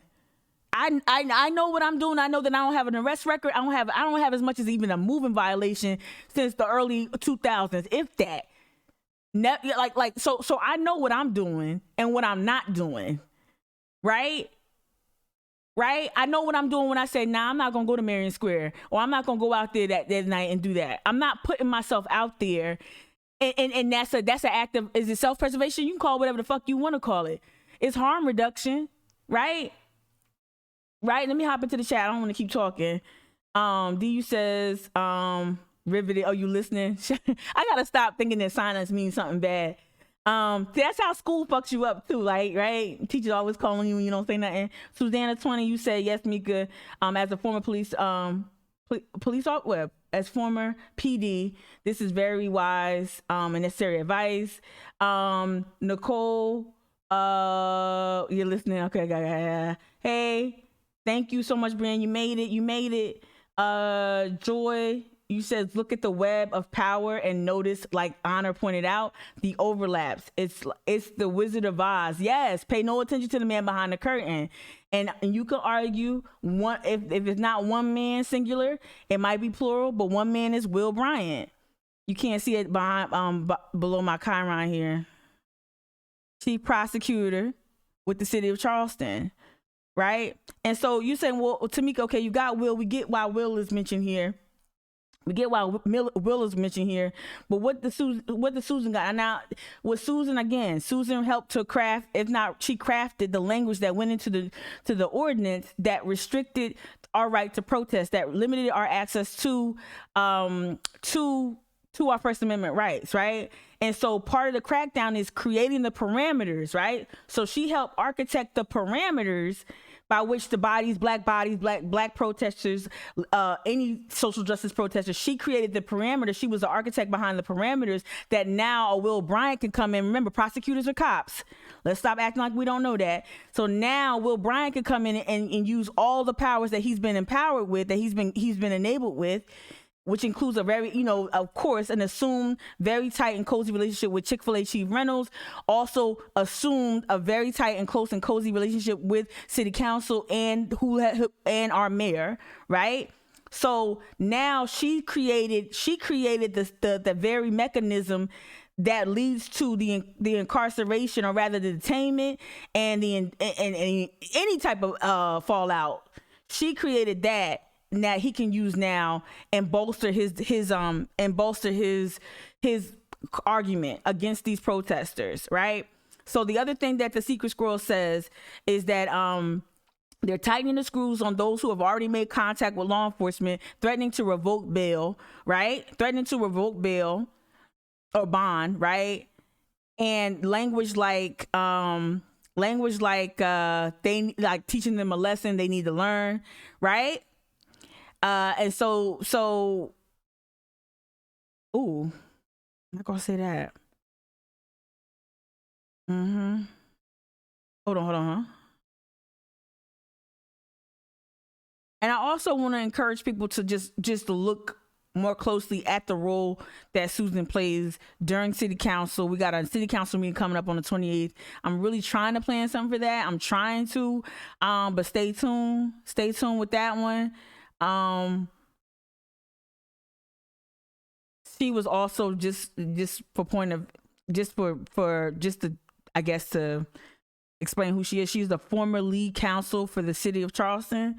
So she used to be the lead counsel for the city of Charleston, right? But she's the one who drafted the protesting ordinances. So she's a part of law enforcement. You can make an argument that she's working with, if not included inside of law enforcement. Okay, let me see what's going on.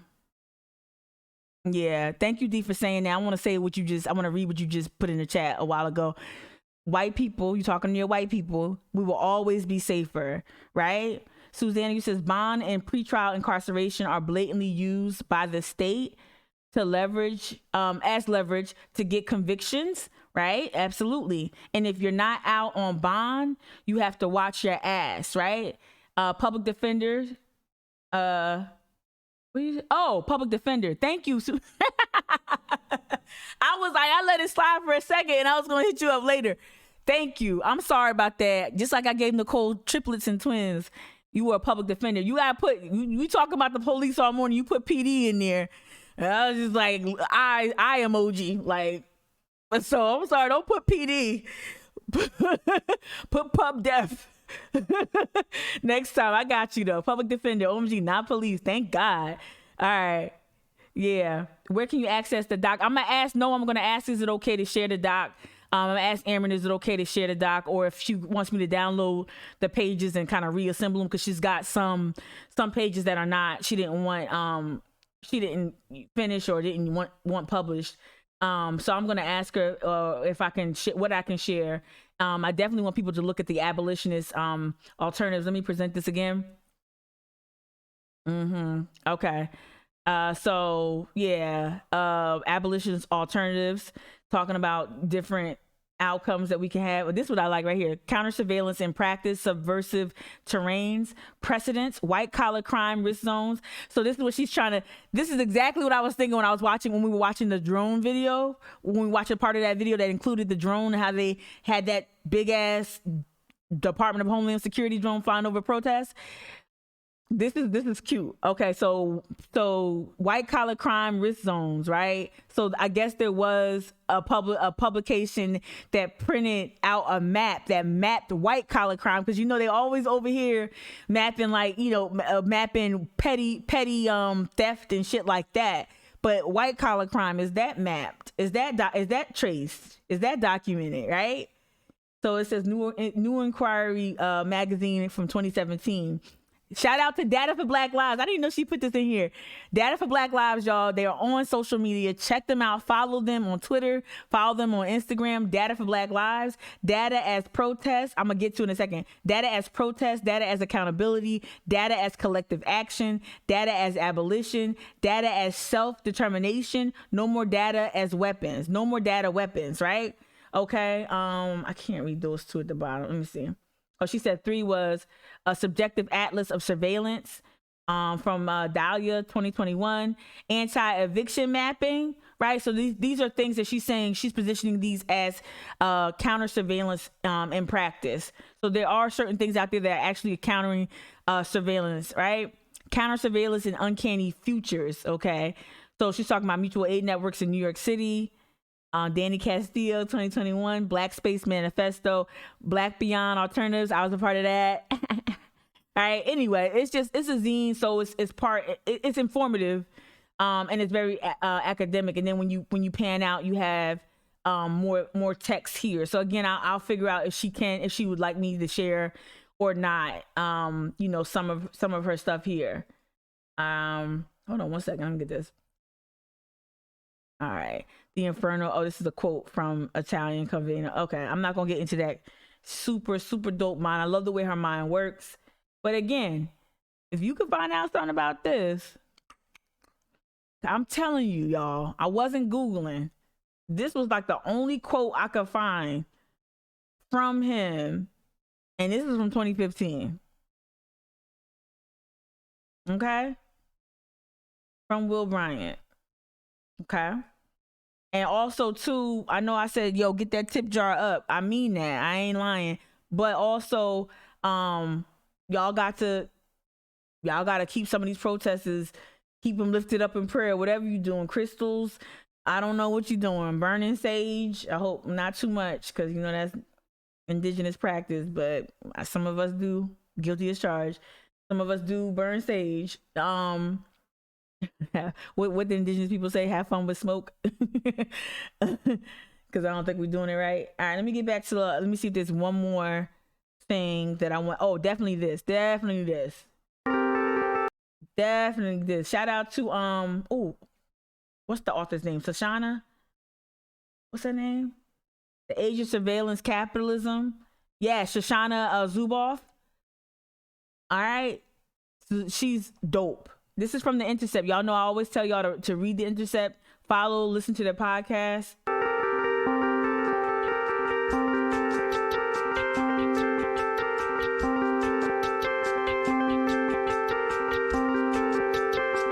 All right, Joy. I see you, Joy.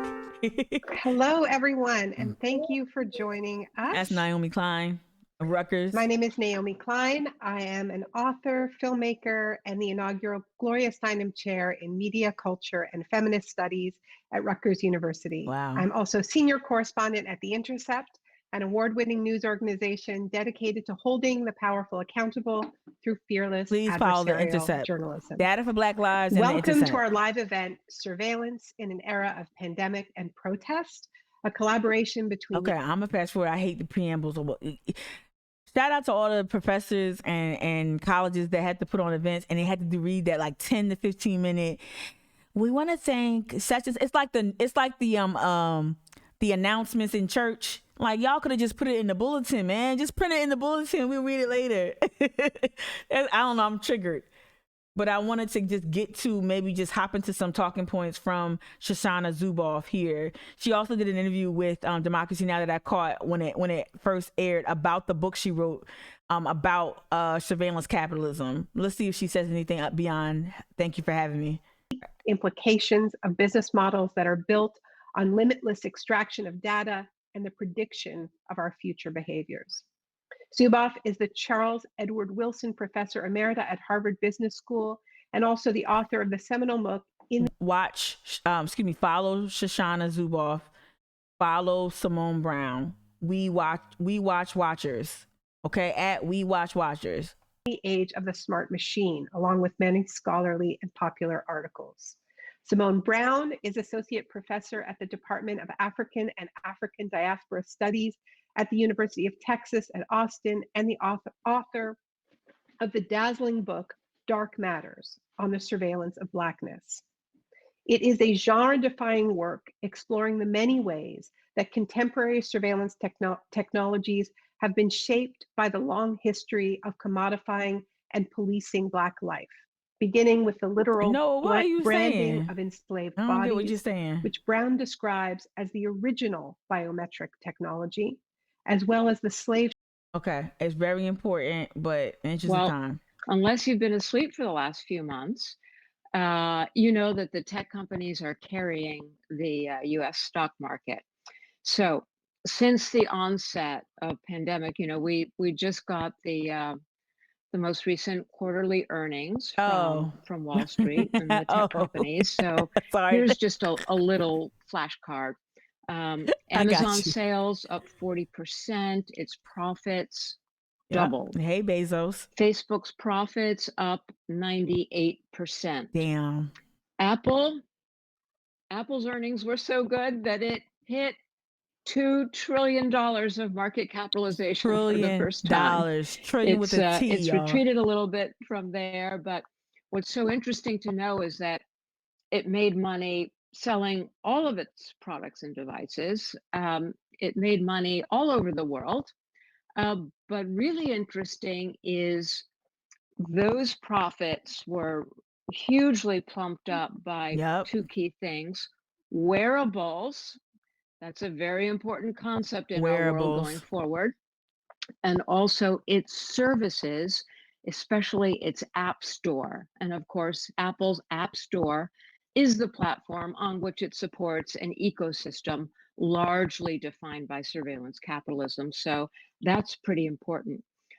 Alphabet did okay. It lagged a little bit in its advertising numbers, but it did better than everybody expected. So that was considered a win. And then there's Microsoft. Wow. Microsoft made a lot of money, exceeded everybody's expectations. Very interesting to note, as you'll see in a minute, its cloud business made even more money than its personal computing business. So I'm going to invite you to watch this. This is entitled, this again from The Intercept. This is from last year, September 21st of 2020, Surveillance in the Era of Pandemic and Protest. So talk about data mining, talk about how all that data harvesting is impacting protest spaces is very important. And again, Shoshana Zuboff is a key source. There were some other panels I pulled up as well. Sometimes, y'all, it's hard for me to kind of give y'all, go back to but I do think that CNBC story is actually pretty good as well. A very basic breakdown as to what technologies may be being used by local law enforcement, but then go back to the Intercepts piece. And also, if you just search whatever podcast platform you might get the Intercept podcast from, just put in police surveillance in the Intercept and see what comes up from the Intercept about police surveillance. Okay, that'd be very important. I'm kind of trying to get my thoughts together as I'm talking, which is really difficult to do, because I told myself, Tamika, just sit down and write some things out, and I never got a chance to because this is just such a big topic. But I wanted to kind of go back to some of the rage that I had last night at the countertop over here. I wanted to come back and revisit some of it. Again, I really went hard at Graziano because she's opening up scores of other either protesters or leaders of this, leaders within the social justice space. She's opened us up to so much risk, and her inability to just demonstrate any level of competence is very troubling. And it might be her bungling. It might be her, I don't know what it is, but whatever it is that informs the way she approaches her work and the way that, you know, Will and city council, arguably, the way that folks have rubber stamped these techniques and these tactics and have been less than transparent, way less than transparent about which tools they're using to surveil us and to apply pressure. Regardless of the motive, I guess I'm trying to say is that we're here now, and it's led to the fact that I didn't even watch news yesterday. I watch the day's news the next morning, if that makes sense. I read the paper, if that makes sense, and then I'll turn on television to see what the top news story is. So when my mama called me, was like, I think something really important about activism was on the news. And when she called me, she don't know anything about Twitter or me as Negro agitator. But when she called me, I'm like, and I've gotten out this habit. I've gotten out of the habit of, because my mom doesn't always describe things really, really dope. She just doesn't. That's part of her cute charm. But I've learned to, usually when she sees something, it's important, even if she's not describing it well, right? Because she went on to say, yeah, well, I've got these coupons for Harris Teeter. She literally says this, hey, I think there was some activist news on there that you might want to check out. But also, I've got these gas coupons that expire soon. Literally, that was the conversation. I'm like, Ma, let me go find the story you was talking about first, right? And I'm being a little lighthearted now. But then when I came over here, I sat down and I put on my headphones, and I saw one of my posts as one of the featured images in this story that I'm showing it to you right now. And regardless of the intent, regardless of whatever it is, we're at a very critical time right now, where we really have to question and keep our eyes on local law enforcement. And now that we see that local protesters who have made contact with the carceral state, made contact with CPD or the sheriff's department, now that we know that their bond might be revoked as a means to teach them a lesson, right? To look tough on crime, because that's what Helen Hill is demanding from Chick-fil-A Chief Reynolds, and she's demanding this from your Ross Appels and your Shaheeds, or Shades, I still mess up his name. Those are the two more vocal members of our city council who are pro-business and pro-protecting brunch. A brunch on the peninsula, right? And so she's demanding this response. And I think, yes, Tamika, I don't even want to call it an axe to grind. That trivializes what this is really about. Yes, I've been very much focused on Helen Hill and the power that she wields. But I really do hope people understand that I treat Helen Hill as the political actor she is. And we can no longer afford to separate her. We can no longer afford to separate Kristen Graziano because she's a Democrat. We can't separate them anymore. These are all the powerful people who wield too much influence and too much power. And so now I'm in a place right now where I've got the SCIIC, SLED, potentially Seahawk, Project Seahawk, all of the Security Threat Analysis Unit, all of these high-level law enforcement mechanisms and departments are now watching. Now that I know who they are, I know we were being watched, but now to know that such a high level of law enforcement has trained their focus on people like myself who are just challenging the way power flows in this area, it's terrifying. I guess that's a long way for me saying I'm terrified. Don't let the yelling and screaming fool you. I'm terrified. I'm terrified. I'm thinking now of ways to protect myself. I thought it was important to come out and to name the harm that's been done to us activists, because if we don't name it, then, fill in the blank with the Audre Lorde quote, right? Was it Audre Lorde or Zora Neale Hurston? Zora Neale Hurston, I believe, right? So it's important to call out this practice. It's important to call it what it is. It's important to call out the bad actors. It's important to call out the incompetent police. How dare you surveil me when Corey can walk around town, a white supremacist in a post-Dylann Roof Charleston? How dare you surveil us? And like I screamed last night, you dummy, we the ones that's going to actually help you. And when let me just say this, and I never said this on camera, but I assume people understood this. I talked loud and say the thing loud without any filter, so you know where I stand and from where if I do organize, what position am I coming from? I'm making it easy for you. That's on purpose. When I don't want you to know something, I don't say it. I don't demonstrate it. You won't see me out in that group. That's by design. So when I talk, you know, okay, that's Tamika's politics. Okay, Tamika is saying this. Tamika's doing that. Okay, Tamika's not really with Stand As One as much. She's not with BLM. She's not out here protesting. Okay, Tamika, I'm telling you who I am. I'm not hiding anything. And so I'm the easy part of the equation. The hard part of the equation is actually identifying the real threat. And the problem in that is that they're the real threat. So they're not going to investigate themselves. SLED is not going to really investigate themselves, right? They're not going to hold themselves accountable, right? Because that would be an admission of guilt, right? But I'm not the one you attack, though, because you don't attack the activist. You don't attack. Now, again, I know y'all saying, like, of course they attack the activists. What are you talking about? Look at all these activists that have died since Ferguson. Look at all these activists that have been incarcerated. Look at all these trumped up charges. I get it. But I'm talking about little old incompetent Graziano. This is not the one to do all this bullshit around. You want to score some political points? You want to get the heat off you?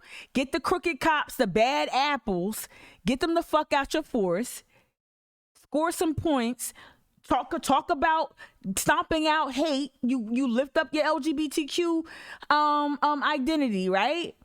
Talk about stomping out hate. How about you actually have a hate crime task force? I'm not in favor of any police task force, but I'm just thinking, if I was an advisor, how about you have a hate crime task force in a post-Dylan Roof Charleston where you're targeting people like, I don't know, the Proud Boys who roll down the streets? Like, wouldn't it look kind of crazy wouldn't it look wild if the sheriff's department met that tank that rolled down the street, the Proud Boys, the tank that they rolled down the street in? Wouldn't it look like, wow, they're really taking this seriously. They don't want these guys here. Won't you roll out and I ain't trying to help the police. But why don't you just roll out a bullshit ass campaign called Stomp Out Hate? That's geared towards stomping out hate crimes. That way you can go ahead and go for the easy low-hanging fruit that is the swinging ball sack that is Corey Allen. How about you just go after that? Go after that. Get a bunch of high-profile, easy wins. No, you busy spending fucking resources surveilling me over here with my Twitter fingers. I'm not the mystery. I'm not the conundrum. I'm the easiest part of the equation. But you done made this shit fucking calculus.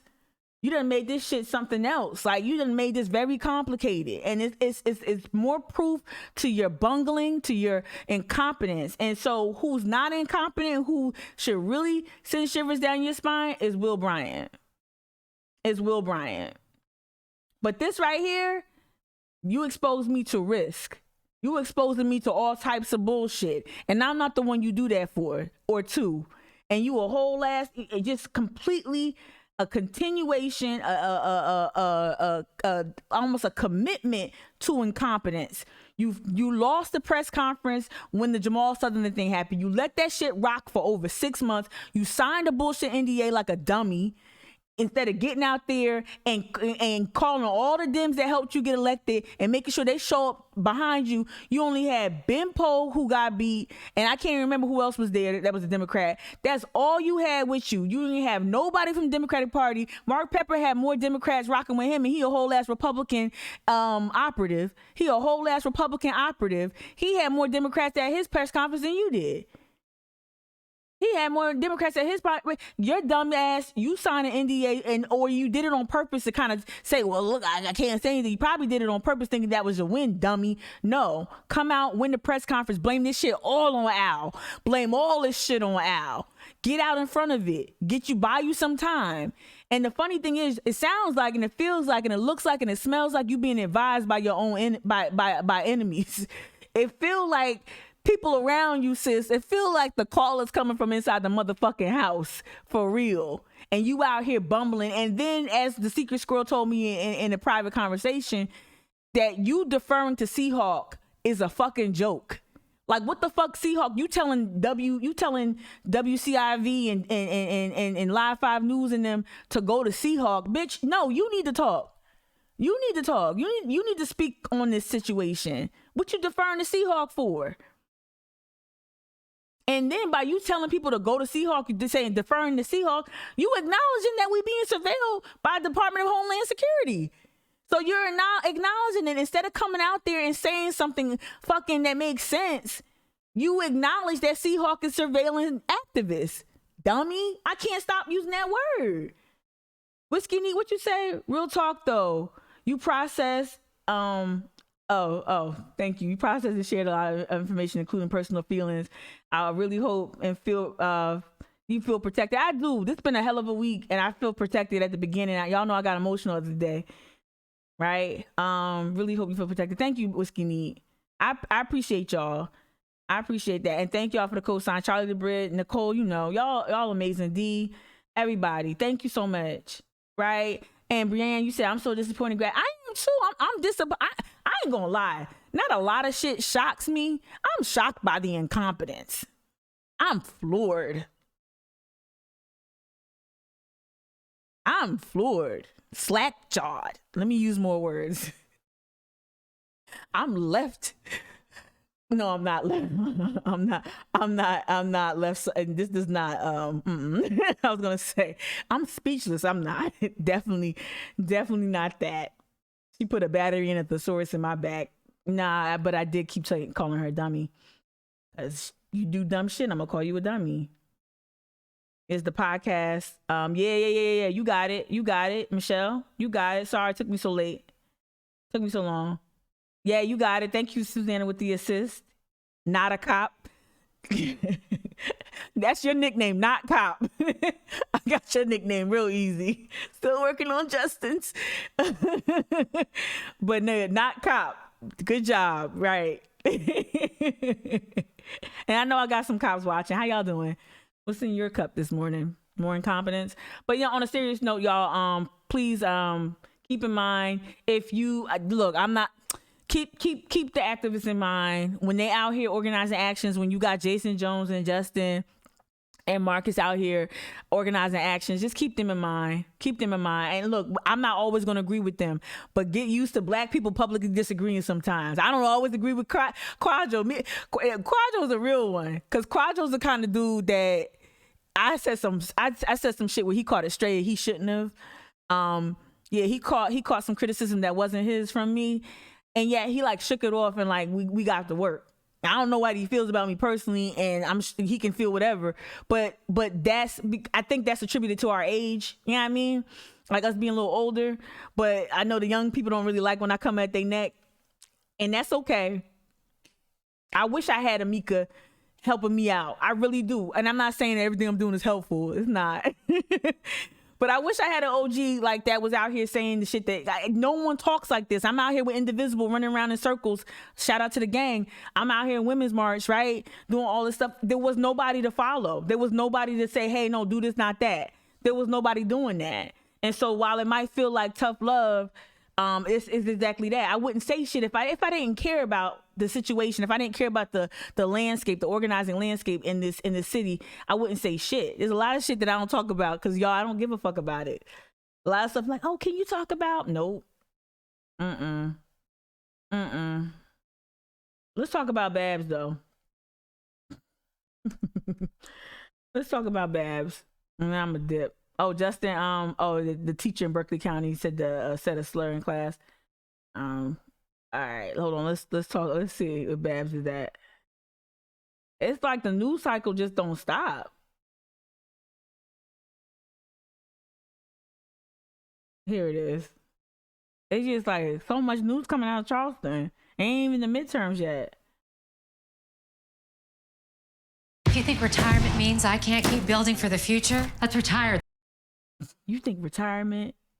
Let me tell you something. Y'all, my dad is 81 years old and still working. I don't even know what that word means. I literally don't have anyone modeling retirement for me in my life. A Dorchester District 2 school board member charged with unlawful conduct toward a child and also with statutory misconduct in office has now been suspended from the school board. Governor McMaster removed Barbara Crosby from the board today. This comes after she left her 2 great-grandchildren in a car while she attended a school board meeting. Just this week, Crosby was censured by the school board for conduct unbecoming a school board member. I wanted more. I don't know why I wanted more. But yeah, so she was removed, suspended. What follower was it that says McMaster's a broke clock that's right twice a day? You ain't lying. You're not lying. Let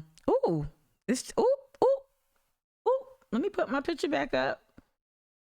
We might got some insight from another secret squirrel. Ooh.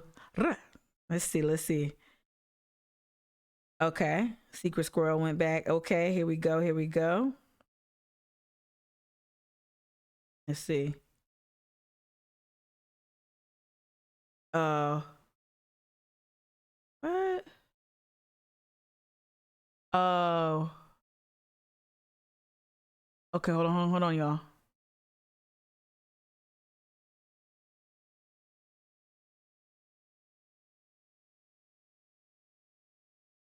Hold on. I'm reading it.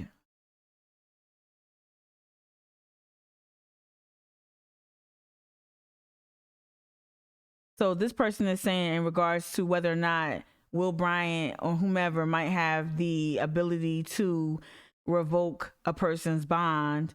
They said that typically most judges, it says that generally a general sessions judge has the power to revoke a person's bond if they get arrested while out on bond, right? Most judges won't interpret it that literally and will usually only revoke if a person is clearly in danger and flagrantly defies a court order, which I think they're going to try to build that argument if like another I think the ordinance is going to be the catalyst for like creating, I guess, grounds for flagrantly defying a court order. So I think that's why the ordinance is important. And I didn't talk to the secret squirrel about the ordinance construction, I don't think.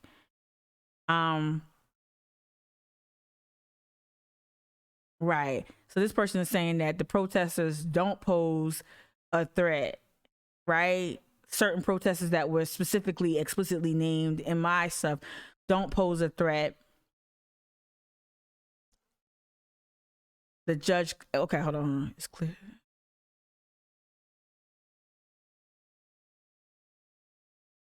Okay. So probably trying to, like, the scare tactic of some sort. What I'm getting from this person's interpretation. Right. They might not care about convicting certain people's bonds. Right. I'm sorry, y'all. I don't want to read the wrong thing out loud. Right.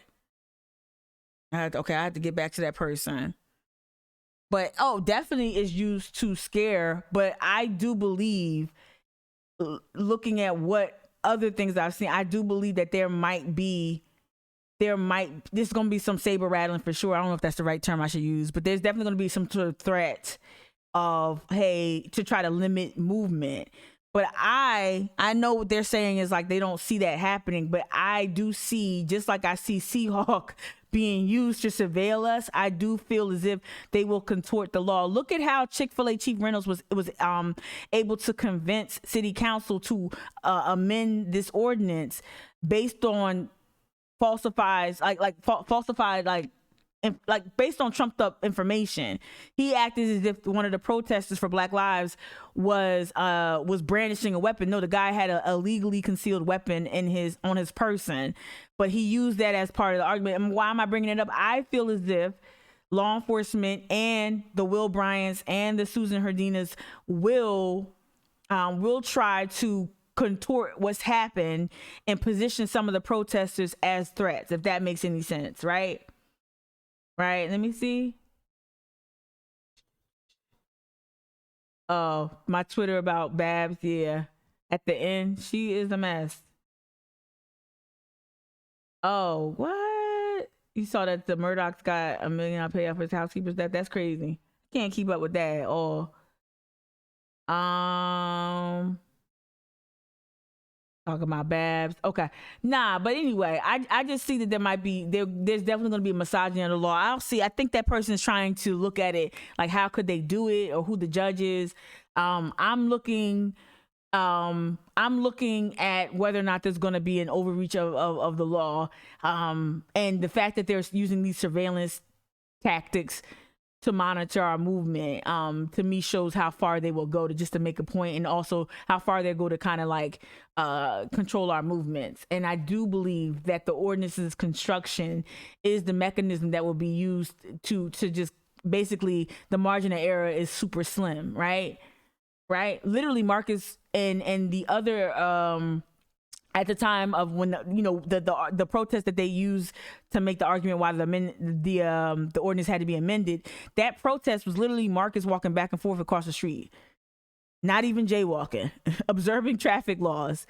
So if they will arrest you based on that, they definitely gonna try to charge you and trump up your shit and try to force you and scare you into pleading guilty, right? And I think that's where they're going for. I think it's more about pressure. I think it's like those interrogation tactics that they used on the Exonerated Five, formerly the Central Park Five. I think it's something akin to that practice of scaring people into thinking that they have to take the deal or admit guilt. We know that most confessions, or not most, a lot of confessions are coerced, and I think the pressure that's being felt right now and the surveillance tactics, to me, show me that they're trying to coerce a lot of action from folks, those who have made contact with law enforcement and those who didn't, right? Jessica, you dropped in the chat, listen, if a protester wanted to carry a gun, he should, right? He should walk his ass to Hall's Chop House, right, to avoid arrest, right? We gotta put on a white button-down shirt and dress up like a maitre d' or some shit. Like, like what do you gotta do? Just stand in front of the chop? Like, oh no, I'm just protecting Chops. Chops. I always call it Chops because I can't say Hall's Chop House. I'm just trying to protect Hall's Chop House, right? No, Marcus was carrying the trombone. I got commentary on that, but I'm stop being an asshole. Don't bring none of that. Not none of that. You bring if conservatives can walk around here with guns, if the Lightfoot militia can show up with guns, why can't law-abiding citizens also, who are licensed to carry, why can't they have a gun for protection? I don't understand that. But all the other stuff, like I said, when you're leading an action in the street, less is more. Like, bring what you need. Come prepared with things that's going to help you, either with to keep you safe. How we usually our group will come, like the summer of 2020, the group that I was in community with, the group of Black women that we were largely organizing around, we would come with bottles of milk to help flush eyes out. We would come with change clothes. We would coordinate safe houses. We literally map out, if we had to jump out of a car, we'd map out where we would go, where we would not go. We accounted for aerial surveillance in the form of helicopter, because we saw a lot of that. So there are so many things, so many contingencies we had to plan for. And not every protest or not every action will demand that type of planning. But I like the thought processes that we used in creating our action. And some of you in this chat were privy to some of that planning. Shout out to you. I think I'm gonna leave it there. They fucked up his trombone now. They fucked that shit up. That to me was just really, I think for optics though, that made them look even worse. While I'm anti-trombone at a rally, unless you in New Orleans or some shit, I think that optically it looked horrible that you're just breaking this dude's instrument. That's now become like a signature element or something like that. You don't mess with somebody's instrument. I'm thinking now, you made me think of Step Brothers in the drum set. See? I do think I'm gonna leave it there. Again, I was gonna do a lot. I got something to do in a little bit, so I want to have some downtime to eat some breakfast. Maybe order some breakfast from the marina. I don't know. But yeah, I think I'm gonna leave it there. I'm pooped Went to bed super late for me, the vieja, who likes to be in bed by like 9:30. I didn't go to bed till like after 12, so that was no bueno. All right, but I appreciate y'all. I'm trying to make sure I didn't forget something. I don't know.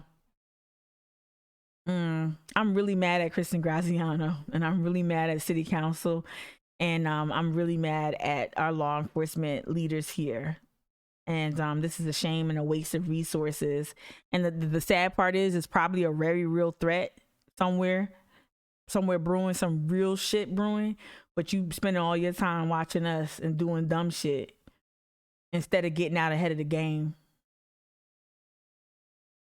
Yeah, that's it.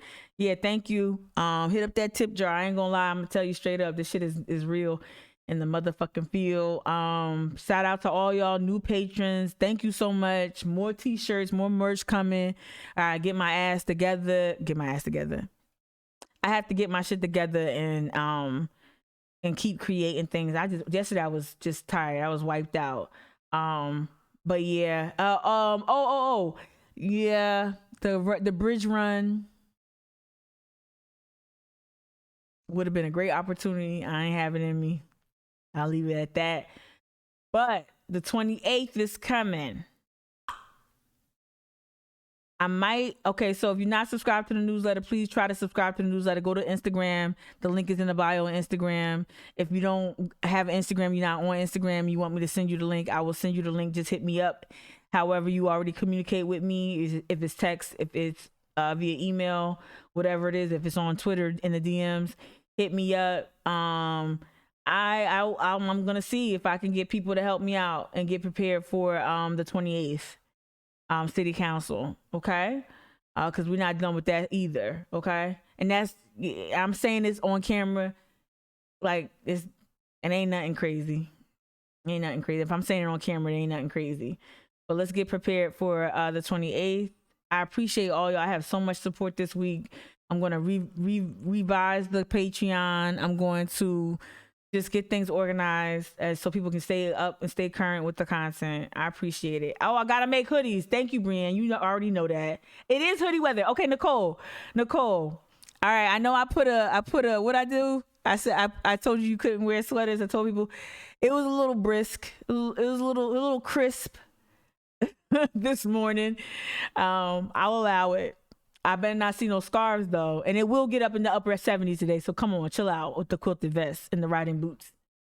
You should not be wearing no over the no calf height boots. Nothing. No. Tims are okay. I'm a girl who's also in favor of wearing Tims in the summertime. So Tims, you can rock your Tims. Anytime you want. You can rock your Tims. No scarves, no quilted vests, no turtlenecks, no mock necks, none of that. But Tims will allow it. Okay, so yeah, thank you so much, D. See you in a little bit. And 28th. Get ready, all right, y'all. Thank you for watching today. I appreciate y'all and I love you. Thank you for all the support, monetary and spiritual and emotional, all that healing light and energy. All right, I made a lot of powerful people. I annoyed a lot of powerful people today. Probably didn't make them mad. I annoyed a lot of them. So just know that. So pray for me.